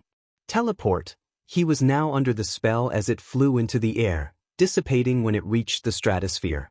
You miss. He was kneed in the face, this sent him flipping backwards. Only to recover moments later. Dimenu, lightning. Black lightning. The lighting-based spells clashed, with Izuku going through and hitting the undead. The undead would admit that the spell hurt, but it wouldn't be near enough to kill him. Izuku flew forward with his blade drawn and attacked with speed that took the elder lich off guard. He was able to dodge most of the attacks, but the ones that made contact did some damage. It was seconds later did Izuku start trying, but only for exactly 6 seconds. In those seconds the elder lich found himself unable to dodge any of the physical attacks that Izuku was hitting him with. The slime was much faster and stronger physically. Black lightning punch. Then undead was sent flying backwards. It felt like his entire body was on fire, and his anger was rising. How was this happening to him? Him, a loyal servant of Ainz Olgaun. He managed to stop and then took notice of his now destroyed army. The little girl was sitting there eating something like she was the happiest person in the world. This isn't happening. Yes, it is. Izuku said. The elder lich turned around to see Izuku. Then his left arm fell to the ground, prompting him to yell in pain. You planned on attacking my city and killing my people, that is unforgivable. Izuku took off his mask, revealing his angered expression. He allowed the elder lich to feel it, a small fraction of his power. 10% was enough to show the difference between them as evident by the elder lich dropping his staff and then to the ground. He backed away in sheer terror as the realization hit him. He had attacked someone with power that surpassed Lord Ainz, and was going to pay the ultimate price if he didn't do something quick. Please wait, allow me to pledge my... No. Izuku said, cutting him off. It's obvious that you're willing to betray the master who you're doing this for, so I sure as hell don't want you. The undead would cry if he could. Who is your master? Izuku asked. Why do they want us dead? My master doesn't know about any of this. He said. I can't let him find out about Lord Ainz. With what devotion and loyalty he had left, he used fireball on himself. He was near death, so this was really all it took to finish him. This last act was all he could do for his lord. This was his repentance for such a humiliating loss. Izuku said nothing as he watched the undead burn to ashes. He would have to have this looked into. He knew next to nothing about the undead of this world, so he would have to find some information on them. The slime picked up the staff that the undead had been using. Something about it seemed familiar, it had a certain feel to it. Could this be from Yggdrasil along with that elder lich? But if that's the case, then there's a high chance it might be from Nazarick. He used gluttony on the staff, then waited a few seconds. Analysis complete. The staff contains no trace of magicules, much like Shalltear Bloodfallen's equipment did before the individual Q-robe upgraded them. Great Sage explained. The odds of the staff and the elder lich being from Nazarick are 99.9%. Now this was a problem. If that elder lich was in the same situation as Shalltear, then that was one thing, but if he was sent by Ainz, then that complicated things. He needed answers, and he was going to get them sooner than he thought. A throne room, a grand throne room to be specific. This was the surprise that his subordinates had for him in response to finding out that he was depressed about the possibility of his old friend possibly being behind the undead attack. So, in response, they decided to build him something that was supposed to represent his strength and rank as king. There were 5 columns on either side of the room, with each one being made from magisteel. The 4 drapes were light blue in color, with him in his slime form in the middle of each one. They were made from the best materials, and by the best, which meant Shuna and those who worked for her. "This is amazing, you guys really went all out," he said. "None of us could stand to see you so depressed, and we wanted to find a way to cheer you up," Shizu said with a smile as she held him in her arms. "I was going to suggest a party, but this was unanimous." She set him down on his throne and then stood to his left. On his left was Shizu, Benimaru, Hakuro, Gabbru, and Shalltear. To his right was Cheyenne, Shuna, Sui, and Milim. The latter wasn't his subordinate, of course, but his bestie, and wanted to see him smile again. Ranga was in his shadow as usual. Izuku took a breath. This felt good, he felt strong, and with them around him he didn't feel alone. That's how he'd felt whenever he thought about the possibility of having to fight Ainz, that he was going to have to face all of Nazarick as well. That he would have to become a one-slime army. "You aren't alone," Shizu stated. "We're with you and we always will be." Everyone voiced in agreement, and in that moment, Izuku realized the scope of their loyalty to him. How much he meant to him and how much they meant to him. He couldn't let them down, he wouldn't let them down. He felt better, everyone felt better. 1 week later, Midoria, government building, Izuku's office. "Don't kill or harm humans unless they harm you first, don't start a fight, but you are in the right to defend yourself." He didn't want any deaths, which is why he told them to use non-lethal measures. This was the updated first law that he made over a year ago. Nothing much had changed after he'd updated said law. Things were still peaceful. A tournament could bring in some profit and exposure, not to mention entertainment. Izuku mused. "Going to have to wait though," he said, putting the designs for the area away. His desk was now clear, much to his surprise. His paperwork was done. He sat there in silence. There was nothing left for him to do for now. The slime turned and looked out the window. It had been a week and no sign of anything from Nazarick or the New World. This was a sort of relief, since most of the interactions had been negative, with Shalltear being the only positive thing to happen. His favorite vampire who he cared about very dearly. "You know, I think this is going to be a good day." He smiled. Great Jura forest, outside Midoria. Floating high in the sky was a skeletal undead that wore elaborate, jet-black academic gown adorned with golden and violet edges. He also has a dark red orb floating under his ribs. This man, so to say, was Ainz Ulgaun, the ruler of the underground tomb of Nazarick, and his gaze was on the city below him. It was full of humans, monsters, and demi-humans living alongside each other. As if it were the most normal thing in the world. This was strange. This could likely be because the monsters were different. The goblins were much more human, so to say, wore normal clothes, and were obviously all around smarter from what he was seeing. There were even those who were guarding the road from the more feral monsters. Keeping the road clear for those coming in and out of the city was important after all. Ainz wanted to get a closer look, but his appearance prevented that. They probably drew the line at undead. So he would hide his hands and face like he did with Carne Village, but this time he didn't have Albedo with him. This time he was alone. 10 miles outside the forest was a log cabin that served as a temporary base during this investigation. Aura was on standby in case he needed assistance or a rescue. Putting his disguise on, he floated onto the road where nobody could see and proceeded forward. Only to find himself at the entrance about 28 minutes later. Waiting for him were guards, and 2 people who were asking questions and writing down information before letting people in. Considering his outfit, he would need to make up a good story. "Hello and welcome to Midoria, the capital city of The Jura Tempest Federation. An elven woman greeted. Please tell me your name and reason for visiting. My name is Mamanga. I'm simply looking to enjoy what the city has to offer. He said. Ah, so you're a tourist? Why yes. He responded. That's a very simple way of putting it, plus I've never heard anyone use that word since I ended up in this world. Please enjoy the city, sir, she said before letting him in. And have a wonderful day. Ainz nodded his head and thanked her before entering the city. Walking forward, he took notice of the various buildings. Some were Japanese-inspired while others weren't. They weren't as big as the ones in Irantal, but were more aesthetically pleasing to look at. Not to mention it was cleaner.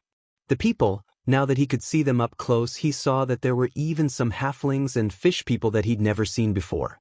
It was interesting to see new races like this. This city was interesting, especially the name, Midoria. Why did it have Tabula Smaragdina's IRL last name? Was it some sort of coincidence, or did he have influence as Izuku Midoria? If that was the case, then how did he end up in this world? He had logged out of Yggdrasil just like everyone, so how could he be here? If he was here, the Overlord continued to explore the city. As he did, he was able to figure out that the city had plumbing and an irrigation system.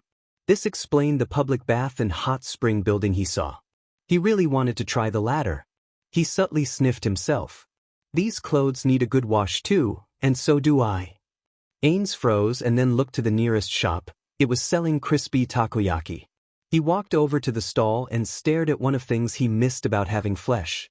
Being able to eat good food, and the best was right in front of him yet out of his reach. How much would it be for two? That would cost 10 bronze coins. The high orc said. Seems fair enough since they're so damn big, but... He pulled out 10 copper coins. Would these work despite being from another country? I'm sorry, sir, but we only accept dwarven coins or points. Citizens of the city use points to buy things they need. He explained. But, if you're willing to do some work, then you can earn points to do the same. That's a very effective currency system. Then said. I'm glad you think so. A familiar voice said. It was one that made him turn around almost immediately. Standing there was a masked teen in black pants, a zip-up sleeveless shirt that was mostly green with 2 black strips that went downward, and shoes. He was lean and his messy dark green hair went down to his waist. It can't be. Come on, let's talk somewhere a bit more private. Izuku ushered for Ainz to follow. The undead followed in silence, unable to come up with any sort of words. Tabula Smaragdina e Izuku Midoria was right next to him. One of his friends was walking next to him. He wasn't alone in the world. But why did he look human? What was with the mask? Government building, meeting room. The two sat across from each other with Ainz feeling nostalgic about the meetings they used to have in the past. The room and table were bigger, of course, but this place got natural sunlight, so that was a plus. I think I understand what you went through as the guild leader now. Izuku said. Well, at first, but then I made the decision to create a kingdom that welcomes those of every race, even the weaker ones. It's why there's so much diversity out there. Tabula. Izuku Tempest. Okay, Izuku, how long have you been here? Ainz asked. I've been here for 3 months, but for you to create all of this would take 1 year and 6 months. We were sent to 2 different worlds, and it looks like the continent you were on was transported here. He got up and pulled out a map. It was updated. Spreading it out in front of Ainz, he showed the continent they were on, along with the bridge-like landmass that connected the two. Our land shifted and that landmass leads straight here. He pointed. Into the Great Jura Forest, the Jura Tempest Federation, my domain, and almost into the armed Dwarven nation who are our allies. Ainz saw the problem rather quickly. There were bound to be unwanted guests looking to explore and probably take what they could from this forest, not knowing that they'd be stealing from a kingdom. That could cause some problems for Izuku in the long run, and he obviously wanted to avoid killing. Ainz, Shalltear is here in the city. She's been here since the beginning of all of this. Hell, she helped defend it. Izuku said. She also believes that the others had no choice but to leave Yggdrasil when it shut down, and are now back on Earth living as mortals. The undead's jaw dropped. She knows that my human body was destroyed, so I was reincarnated into this world. To her, my mom, despite being a human, is worthy of genuine praise and is believed to be an actual saint. An accurate description of Inko Midoria. Ainz chimed in. As far as she knows, we used human disguises for private business outside of Nazarick. Thankfully, she didn't pry. He sat back down. So, how are you handling being the last of the supreme beings? I can literally do no wrong. To demiurge, everything I do is carefully calculated and planned as if I'm 10 steps ahead of everyone. Ainz explained. I can make plans for the future obviously, but their expectations are much too high. Demiurge needs to learn to actually communicate with me before he plans to invade a city. What? In order to increase my fame as Mammon, he wanted to invade a city as a demon named Jalbadoth. He explained. The plan never happened because of the continent being brought to this world. Well, I'm happy to hear that lives were spared. Maybe you should think of a way that doesn't involve sacrificing innocent lives. The slime said, if you've got to create a situation to boost fame, then it's best to make sure that people actually see you fight. Izuku leaned back. Becoming the first line of defense for the city and then taking Jalbadoth on mid-fight would have been safer, plus I assume that you aren't doing this whole adventurer thing alone? I have Nabral Gamma as a partner. Not a bad choice. Who would you have taken? Lupus Regina Beta. I was told about her personality and I know that as a battle cleric she'd be able to look after herself if I couldn't assist, therefore she wouldn't weigh me down if things got bad. He explained. Her higher stats do put at an advantage as well, so she'd be my first choice. Your current classes, what are they? We don't have classes here, but if I had classes then mine would be Fighter, Single Blow, Elementalist, King, Sorcerer, Apex Predator, Hero, Inheritor, and Ruler of Monsters. The last one being his title as well. That's how it would be in Yggdrasil and the NW, New World, as you called it. These classes were ones that Great Sage calculated. Apex Predator? Oh, I usually eat my enemies using my skill Predator, which recently became Gluttony, so nothing ever survives a battle with me. Izuku explained. Except for humans. Your 3 laws, you don't want your people killing humans. It keeps the peace and the updated law makes my people feel safer, even our human citizens agree with it because of certain guests who visit the city. It's no wonder everyone out there is so happy and praises their leader, he knows exactly what to do whenever a problem arrives. And said, long-term plans take a while, but are easy when you talk about them with your closest aides and those you've put in seats of power. He explained. Talking with your subordinates about your plans. Ainz face palmed. Why didn't I take the time to do that again? It's easy to forget common sense when you're drunk on your own power. Izuku said, Ainz, even if it's just one guardian, sit down with them, talk with them about your plans, and get their honest input on said plans. Everything you do affects them and vice versa. This was beginning to sound like a lecture. Trust me, it'll make them happy and relieve some stress. Huh, this is the first time I've had a normal conversation in a long time. It feels good. I have Shizu, but Ainz has nobody who really understands him or could ever truly understand him. I want to keep being his friend, but I also have to think about this as a leader. He sighed. What would be the best way to do both? That's when a thought came to mind, a question he hadn't asked yet. Hey, what was your plan coming here anyway? He asked. Long-term information gathering and infiltration under the alias Mamanga, but there are no ranks to climb despite this being a nation of monsters. He said, you wish to make a name for yourself in order to gain access to the important information. That's a solid plan. He said, information is crucial to the survival of any group, but you need more than information. You need. There were 3 knocks at the door. Izuku looked to Ainz and then to the door. Enter. The door didn't open. Instead, someone appeared to his left. Ainz figured that he must have been using some kind of stealth spell because he hadn't been able to sense his presence at all. A high-tier one most likely. Sui, you have something to report? He looked to the older man whose eyes went to Ainz with nothing but suspicion. Ainz could understand the suspicion, but something told him that he was in a bad situation. Don't worry, he's trustworthy. I will trust your judgment as I always have. Sui said. Someone seems to have built a log cabin near the border. It's surrounded by unknown monsters, and the sole inhabitant seems to be a small elf child. He then proceeded to explain what the elf child looked like along with the interior of the cabin. The inhabitant of the cabin is likely the 6th floor's guardian Ora Bella Fiora. Great Sage said. While her life wasn't in danger, the last thing the two leaders wanted was a bad first impression. Great Jura Forest, Nazarick Temp Base. Surrounded, she was completely surrounded by enemies and she hadn't noticed until it was too late. She counted 4 so far, but she couldn't actually see their forms, only the occasional blur. Her detection abilities were useless as she couldn't tell if any of them were using invisibility or any other kind of stealth spell. Her hearing was useless because there were no footsteps or breathing to be heard. Basically, she was screwed and her beasts had actually gotten scared and were hiding inside. Keep calm and just. The sight of someone walking out from the bushes caught her attention. It was a masked human with long, messy dark green hair. Walking next to the human was Lord Ainz. The human was so close to her master that it irritated her, yet for some reason it was like the human belonged there. I'll take it from here, the human said, prompting the hidden enemies to leave. There, now it's just the 3 of us, he said with a smile. 3 inhabitants of the great tomb of Nazarick? Well, I'm a former inhabitant, so it's 2 and 1 former. Former? Ora looked to Ainz. This human used to live in Nazarick?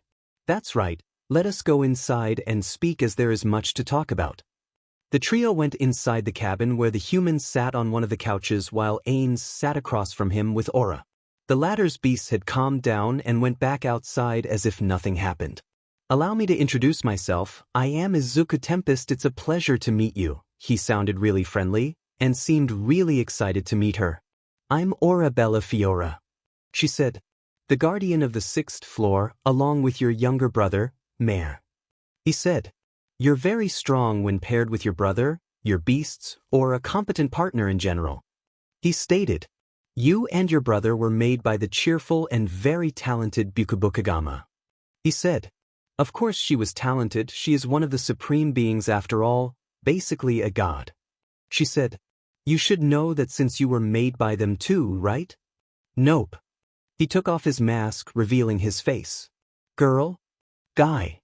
He said, although it was actually complicated. Used to be a brain eater, then a human, but now. His form shifted and the next thing Ora knew, she was looking at a dark green slime. I'm a slime, he sounded happy about it. Wait, a slime. He was the same race as her creator and solution Epsilon. The latter kind of creeped her out. That's right. He turned back to his human form. I hope that we can get along as well as we always did in the past. He said, much to the dark elf's confusion. I don't remember you.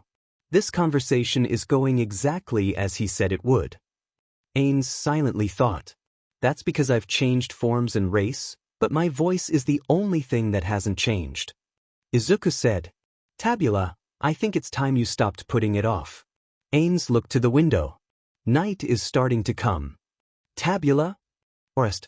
Tabula Smaragdina, as in Albedo's creator? Her eyes widened. This person was one of the supreme beings, but he'd simply taken on a different form.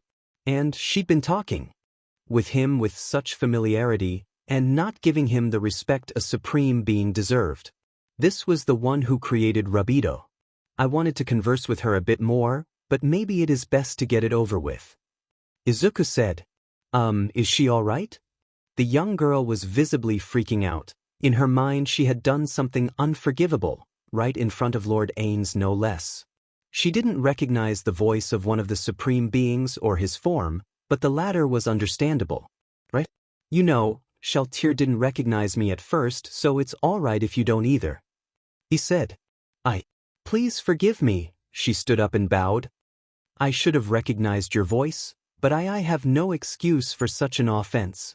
Calm down, it was the same with Shalltear, but at least you didn't attack me. She did the same to Lord Ainz. Did you punish her? No, she attacked before she knew my identity. Besides, it's not like she could actually hurt me. Well, with her current strength she could do some damage, but she wouldn't willingly try to hurt me. He said. I trust her. Even though she attacked you? Yes. He answered. Shalltear was with me when I made the decision to create this kingdom. She's been an immense help, and people like her. he said. Also, please call me Izuku Tempest, it's the name I go by now. Izuku Tempest, if that is the name you've chosen then there must be a good reason for it. She said. Why change so much about himself? Was he not satisfied with his original form? Aura wondered. He said he was a human then a slime, so obviously becoming a slime was better than being a human. She had so many questions, but on the bright side this was a great thing. This was turning out to be a great day. Robal's holy kingdom. Kalka stared in horror as her home burned to the ground. It was only through sheer desperation and fear was she able to keep a calm exterior which kept the others calm enough so that they could do their jobs. Thankfully Remedios and the other paladins managed to help evacuate just as she'd ordered since fighting the beast, no, the massive demon that was destroying their home. Its minions were crashing into buildings and eating anyone they could including her angels. Not even Remedios could hurt the minions, she could dodge, but that was all. Then there was the big one that was high in the sky. It had used some kind of beam attack that caused massive damage and killed God knows how many. Kalka wasn't sure how many they left behind, but they couldn't think about it right now. They needed to move, to get as far away from this place as possible. There were less than 300 of them left, and she would have to make sure they all survived. Needless to say they weren't having a good day. It was a complicated story that Izuku told Aura about why he was here, and in this form. The slime was mostly honest but left things out for obvious reasons. Apparently his assassination was enough to piss Aura off. Someone killing him was bad enough, but they'd also taken away his pure desire to do good just like Lord Touch Me. This was unforgivable and she'd kill the human herself if given the chance. Then there was Shalltear. The vampire didn't know what to say to the dark elf so their reunion had been awkward to say the least. They would need time to catch up in private, but the four of them needed to address Nazarick. I don't think they'll react the same way Aura here did. Mare might along with the denizens who don't completely hate those outside of Nazarick or are human sympathizers, or are both. Izuku said. Someone like Demiurge wouldn't exactly fit in here. Actually I don't think you'll want him coming anywhere near this place. Aura said. There are lots of people in Nazarick who hate humans and enjoy killing them or causing them suffering. Lately the same applies to those not from Nazarick. She sighed. There are a lot, and I mean a lot of us that shouldn't come to this place. The two supreme beings had told Aura to be 100% honest with her opinions on this matter. They didn't expect this though. The dark elf was throwing her own under the bus. Well, at least she was being honest even if she was being a little too honest. Even so, I'd like for us to have a mutually beneficial relationship. Izuku said. The last thing we want is some kind of misunderstanding to cause fighting between us. A relationship such as that would be best for both our people, but I have no doubt that there will be those in Nazarick who will desire for you to stay. Then said, Albedo for sure, not to mention some may come to you rather than myself. My presence would cause some disturbance. He concluded, that's a bridge we'll just have to cross when we get there, but for now let's get this one something to eat. Almost on cue Aura's stomach growled much to her embarrassment. Do you like pancakes? I don't know what those are. The door suddenly swung open. There stood Milim. You're gonna love them, she exclaimed with a wide smile. Milim, don't interrupt Lord Izuku while he's in an important meeting with his old friend. Shuna ran after the demon lord. I'm sorry about this interruption, I'll escort her out. Shuna looked to her ruler's old friend and his subordinate, an undead and elf child. Ainz ul Gaun, the ruler of the great tomb of Nazarick. It's nice to meet you, Ainz ul Gaun. Shuna said. I am Lord Izuku's loyal subordinate, Shuna. She then poked Milim. Introduce yourself. Oh yeah, I'm his bestie forever, Demon Lord Milim Nava, she exclaimed with pride. Demon Lord? Yeah, she's been here for a while. Izuku said. She's a native of this world, but we can talk about that after we eat. He didn't get hungry, but he did desire pancakes. NW Continent, Robal's Holy Kingdom. Nia Baraja was glad that she was assigned to watch the rear, away from Remedios. The strongest paladin was still on edge due to the battle, but that was to be expected. It happened yesterday and the entire group hadn't stopped moving. The massive demon and its minions weren't chasing them. In fact, it was now circling the destroyed city. What did we do to deserve this kind of punishment? Nia wanted some kind of deity or holy being to answer her question. Is this some kind of test, or was this just bad luck? Nia prayed that this was a divine test of some kind, because if it was bad luck, then that would crush her. So many people were dead, an entire city was destroyed, and they were on the run. I'm happy Mom and Dad are alive, but... She looked to the orphan children. They aren't so lucky, some even lost their entire family. Nia clenched her bow and tried her best to calm her breathing. The thought of that demon and its minions coming after them in order to finish what it started. Nia had to wonder what the demon's goal was, or if it was even a demon. Where did it come from? She asked. What is it really? They truthfully had no idea what that thing was or where it came from. If someone knew, then they weren't telling everyone else. This wild situation was insane, and they had no idea where they were going. Where are we going? Her gaze went to their leader in the distance. Princess Kalka had a plan, and she really wished that the royal would tell them. I really hope she's doing the right thing. You doubt the princess? A young woman asked. She sounded annoyed. Not exactly, but we don't know what's going to happen. In fact, she recognized the voice and prayed that it wasn't who she thought it was. Nia looked to the young woman and saw that it was Remedio's Custodio. Oh shit, she set off. Queen Kalka is doing what's best for all of us, Squire. Remedios glared at her. So watch your mouth. I apologize, but I'm just wondering where we're going. I'm grateful to the queen since my parents are alive thanks to her quick thinking. Nia really didn't want to make an enemy of the strongest paladin. There was no way she'd be able to beat her superior. It was simply impossible for someone like her. We're out in the open too, and there's no telling if that demon attacked the beastmen before us. If we're lucky, then the beastmen have gone extinct or have at least become an endangered species. Remedios said. We could use some good news. What are you doing back here anyway? The blonde girl inquired. Aren't you supposed to be guarding the queen? Queen Kalka wants me to stay on the rear with you for a bit, since you're the only one back here. She stated. Well, nothing is following us. Nia stated.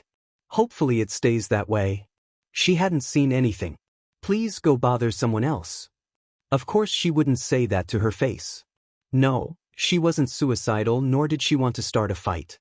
It was best to simply stick this out until she went away. Like a storm, a really angry storm. Did any of your family survive? My parents, that's it. She responded. I was lucky, unlike so many others. We have so many orphans now, it's truly sad. Yes, it is.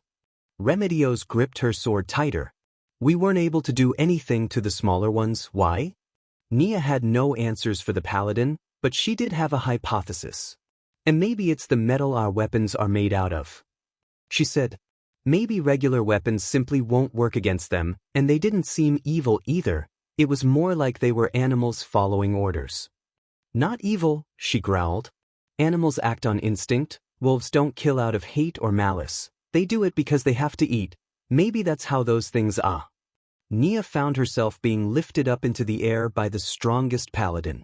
What the hell are you? Those things slaughtered us without remorse. That makes them evil, more so since they're demons. Remedios said. Don't ever forget that.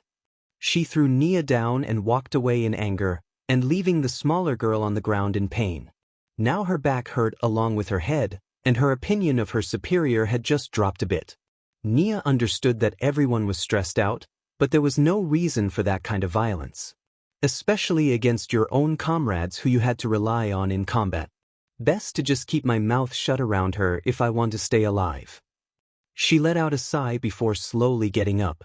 This had been a very painful experience. 1 week later, Great Jura Forest, Midoria. The ground crumbled and broke apart. The seas raged against the land as it swallowed all indiscriminately. People of all races screamed in terror as death came for them in the most terrible of ways. Then the magic tore through the air, revealing what was on the other side, a bright light. That was the vision Izuku had been having for the past week, and it was starting to scare him. The end of the world, or at least a world. The thought that a piece of another world might meld with this one was a disturbing thought. his vision might have something to do with them. Maybe he was seeing the destruction of another world, but why would he see it?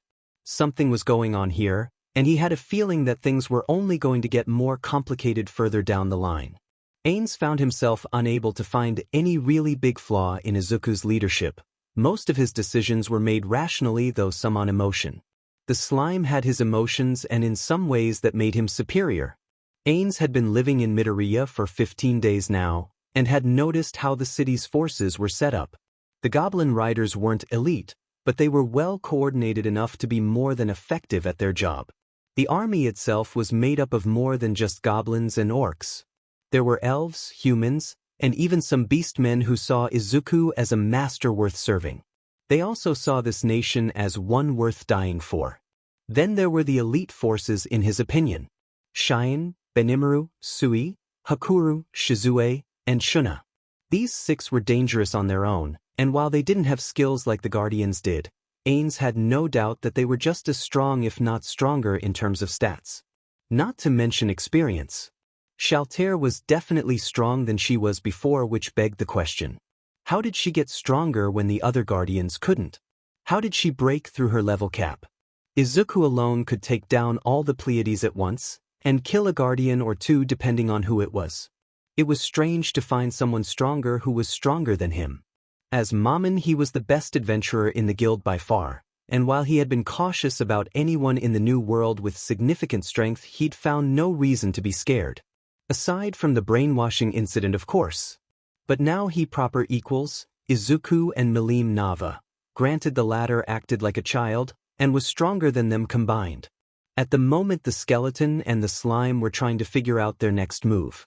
Things aren't going to progress for Nazarick if nothing significant is done. Information gathering is fine and all, but action has to be taken if progress is to be made. Izuku stated. It doesn't have to be major, it can be small, but something has to be done. Your introduction would be progress. But what comes afterwards is what's important. I'd have to at least show that I still care about Nazarick despite having my own nation to run. Izuku said.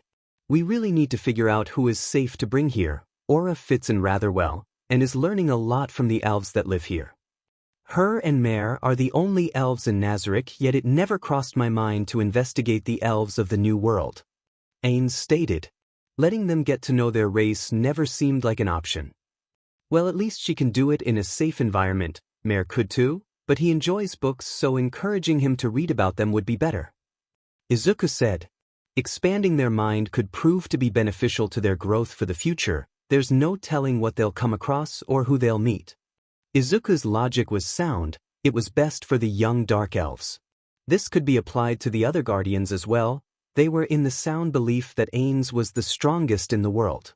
They believed that he was a genius who was always had a plan beyond their understanding, that he was perfect in every way, but this was far from the truth. What about the other denizens of Nazarick? Ainz asked. They can learn, but they're bound by their karma and settings. Their loyalty being absolute is a relief though. Shalltear changed, albeit slightly. If she can, then maybe it's possible for the others, specifically the guardians. It would make them much more effective in the long run. Izuku said. Don't forget that this nation was just a small goblin village when I found it. Meaning that I should be able to do more since I have Nazarick. That's right, but it's pretty obvious that you're gonna need my help since there are people in this world who are much stronger than the 2 of us combined, and possibly all of Nazarick. Izuku said. No offense, of course, that's just me worrying about your safety. Even so. The slime put his mask on. We should start sooner rather than later. Let's go to Nazarick. The door suddenly opened to reveal Cheyenne, who had been listening in on their conversation. The woman was smiling. I hope you don't plan on trying to leave without your favorite bodyguard secretary. She said. Actually, I was planning on only taking Ranga since Nazarick is a delicate place to go. They're not like us. They're kind of evil in a way that makes filtered contact necessary. He explained. I'm taking only Ranga because of that. But how long will you be gone? 3 weeks, unless I need to come back early because of an emergency. He said. In that case, Sui will come to retrieve me, plus I'm pretty sure I'll be safe in Nazarick. You hesitated there. Then said. It's nothing, But what are the odds someone tries to invade? 0, since nobody knows about Nazarick. He said. At least I hope so. No, nobody knows. I would have been informed if someone had discovered us. The landscape was changed so that we'd be hidden. See, perfectly safe. Izuku said, hoping to reassure the woman. Of course she'd always be worried if she wasn't there to protect him, but if he said so then she would trust him. It wouldn't take Izuku but a few minutes to explain the situation to the rest of them. They knew their roles in this situation, and the measures to take while he was gone. Aura was staying behind to help on Ainz orders, and with that all done including a goodbye, Izuku and Ainz departed to Nazarick via gate. NW Continent, Forest of Top, Nazarick. The two stepped out of the portal and found themselves in the throne room. Izuku recognized the room immediately, despite its use being few. It was ominous, and the throne served to give an air of power and authority. Much like his own, it symbolized his status and power that he didn't abuse. The large doors suddenly opened, prompting the two to turn around. Izuku had sensed this person. Said individual was man with dark skin and nicely combed black hair. He wore a British suit with a tie. He is dressed like a gentleman. Behind his back is a silver tail, covered with metal plates and 6 long spikes at the end. This individual is the archdemon Demiurge, the guardian of the 7th floor. Great Sage stated, it had looked into his memories for said information. Lord Ainz, you've returned? Demiurge said in surprise. And with a human. He looked around but didn't see Aura. An important matter has come up, one that involves the entirety of Nazarick. He said. Izuku stepped forward. Hello, my name is Izuku Tempest, and I look forward to working with you. He said. I hope we can get along. He's really using that innocent-sounding voice. If I didn't know him then I would likely fall for it. He silently said. Demiurge stared at him, sizing him up, and was fooled by his act. In his eyes Izuku was a lowly human who was apparently good enough to be brought by Lord Ainz himself. That or he was going to be used as an experiment. Those were the most likely possibilities. I look forward to working with you as well, Izuku Tempest. He's looking down on me already. Well, it's to be expected. Izuku silently said. It's fine for now, but it irritates me since it reminds me of Bakugo when we were younger. Demiurge proceeded to leave. You could have easily intimidated him. Ainz stated. I know, but I got worse when I was human. Remember, I was quirkless. He said.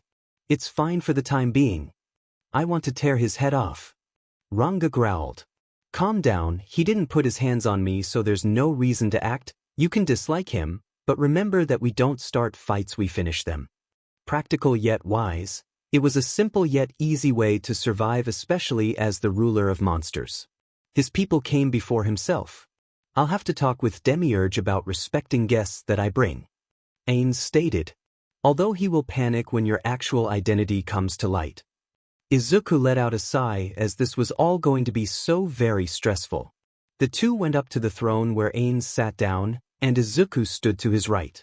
A few minutes later the doors opened to reveal the guardians who remained in Nazarick. Demiurge, Cositus, Mare, and Albedo. Seabass had come as well, his appearance reminding Izuku of Touch Me.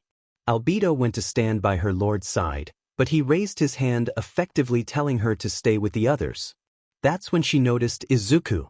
I don't know just who this human is, but I doubt that Lord Ainz will show him special favor. Demiurge had been very wrong, as said human was now standing where she was supposed to be. It both confused and infuriated her. This masked human was special enough to stand where she once stood.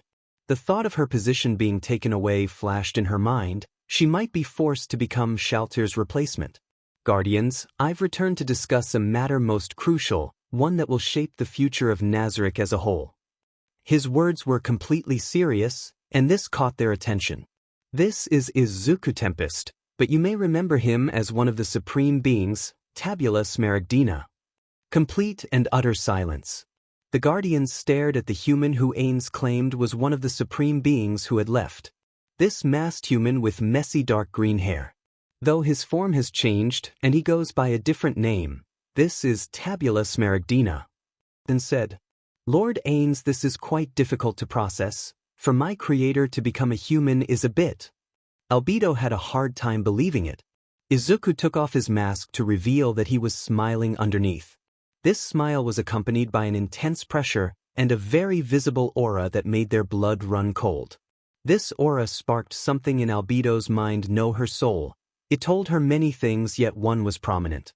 This was the supreme being Tabula Smaragdina. This was her creator. His voice was also same. Welcome back to Nazarick, my glorious creator. Albedo said with the utmost respect. Why now of all times? Albedo's acknowledgement was enough for them, not to mention only a supreme being could wield such immense power. To have one back lifted their spirits and brought forth a determination that they'd never felt before. Thank you, it's good to be back, Izuku said. Now, onto the more pressing issue, Nazarick's future, specifically adapting to this world to ensure prosperity and safety. I was told about the Jalbadoth plan, and how it never came to fruition because this continent ended up being transported into this world, the one I ended up in. Izuku has been here for an entire year, and in that time he turned a tiny goblin village into a kingdom made of many races that exist peacefully. Ainz stated. Such a feat, and in such a short amount of time, is something only a supreme being could accomplish. Albedo complimented. Her compliment was genuine despite her feelings about him showing up so suddenly. Shalltear is there as well, safe and sound. Their eyes widened upon hearing this. The lost guardian had been with another supreme being this whole time. It would appear that she was transported before this continent, but I have yet to figure out how. He said. Her assistance in the beginning was invaluable. She truly deserves her title as guardian. Such words of praise made Albedo a bit irritated. To hear her creator say such a thing about Shalltear, but not her, was disheartening. It made her a bit very jealous. The thought of her creator praising her with such kind words made her smile. Just as a child would at the sight of their proud parent. That aside, her ability to adapt is something that Nazarick is in great need of if it wants to survive, which is why I've come. He explained. I will truly try my best to make things work, so let's get along, everyone. NW Continent, Riestai's Kingdom Entel, Naita. Ah, this is so much fun. Toga exclaimed with joy. Around her were the mutilated bodies of various humans. Too weak, slow, and not durable in the least bit. They were mercenaries supposedly, but so far all they were victims of her fun. This killing was a job she'd taken when the Golden Princess requested her help. After finding her trespassing and nearly killing the guards who tried to apprehend her, Toga could have easily killed the princess and take her place. This isn't what she wanted though. Izuku, just wait a little while longer, I'll be coming for you soon. The ruler of monsters was her obsession even after being reincarnated, and it had to be fate. They were both monsters. Izuku was a hero while she was a villain. This didn't mean that they couldn't have some fun though. It would be just like old times.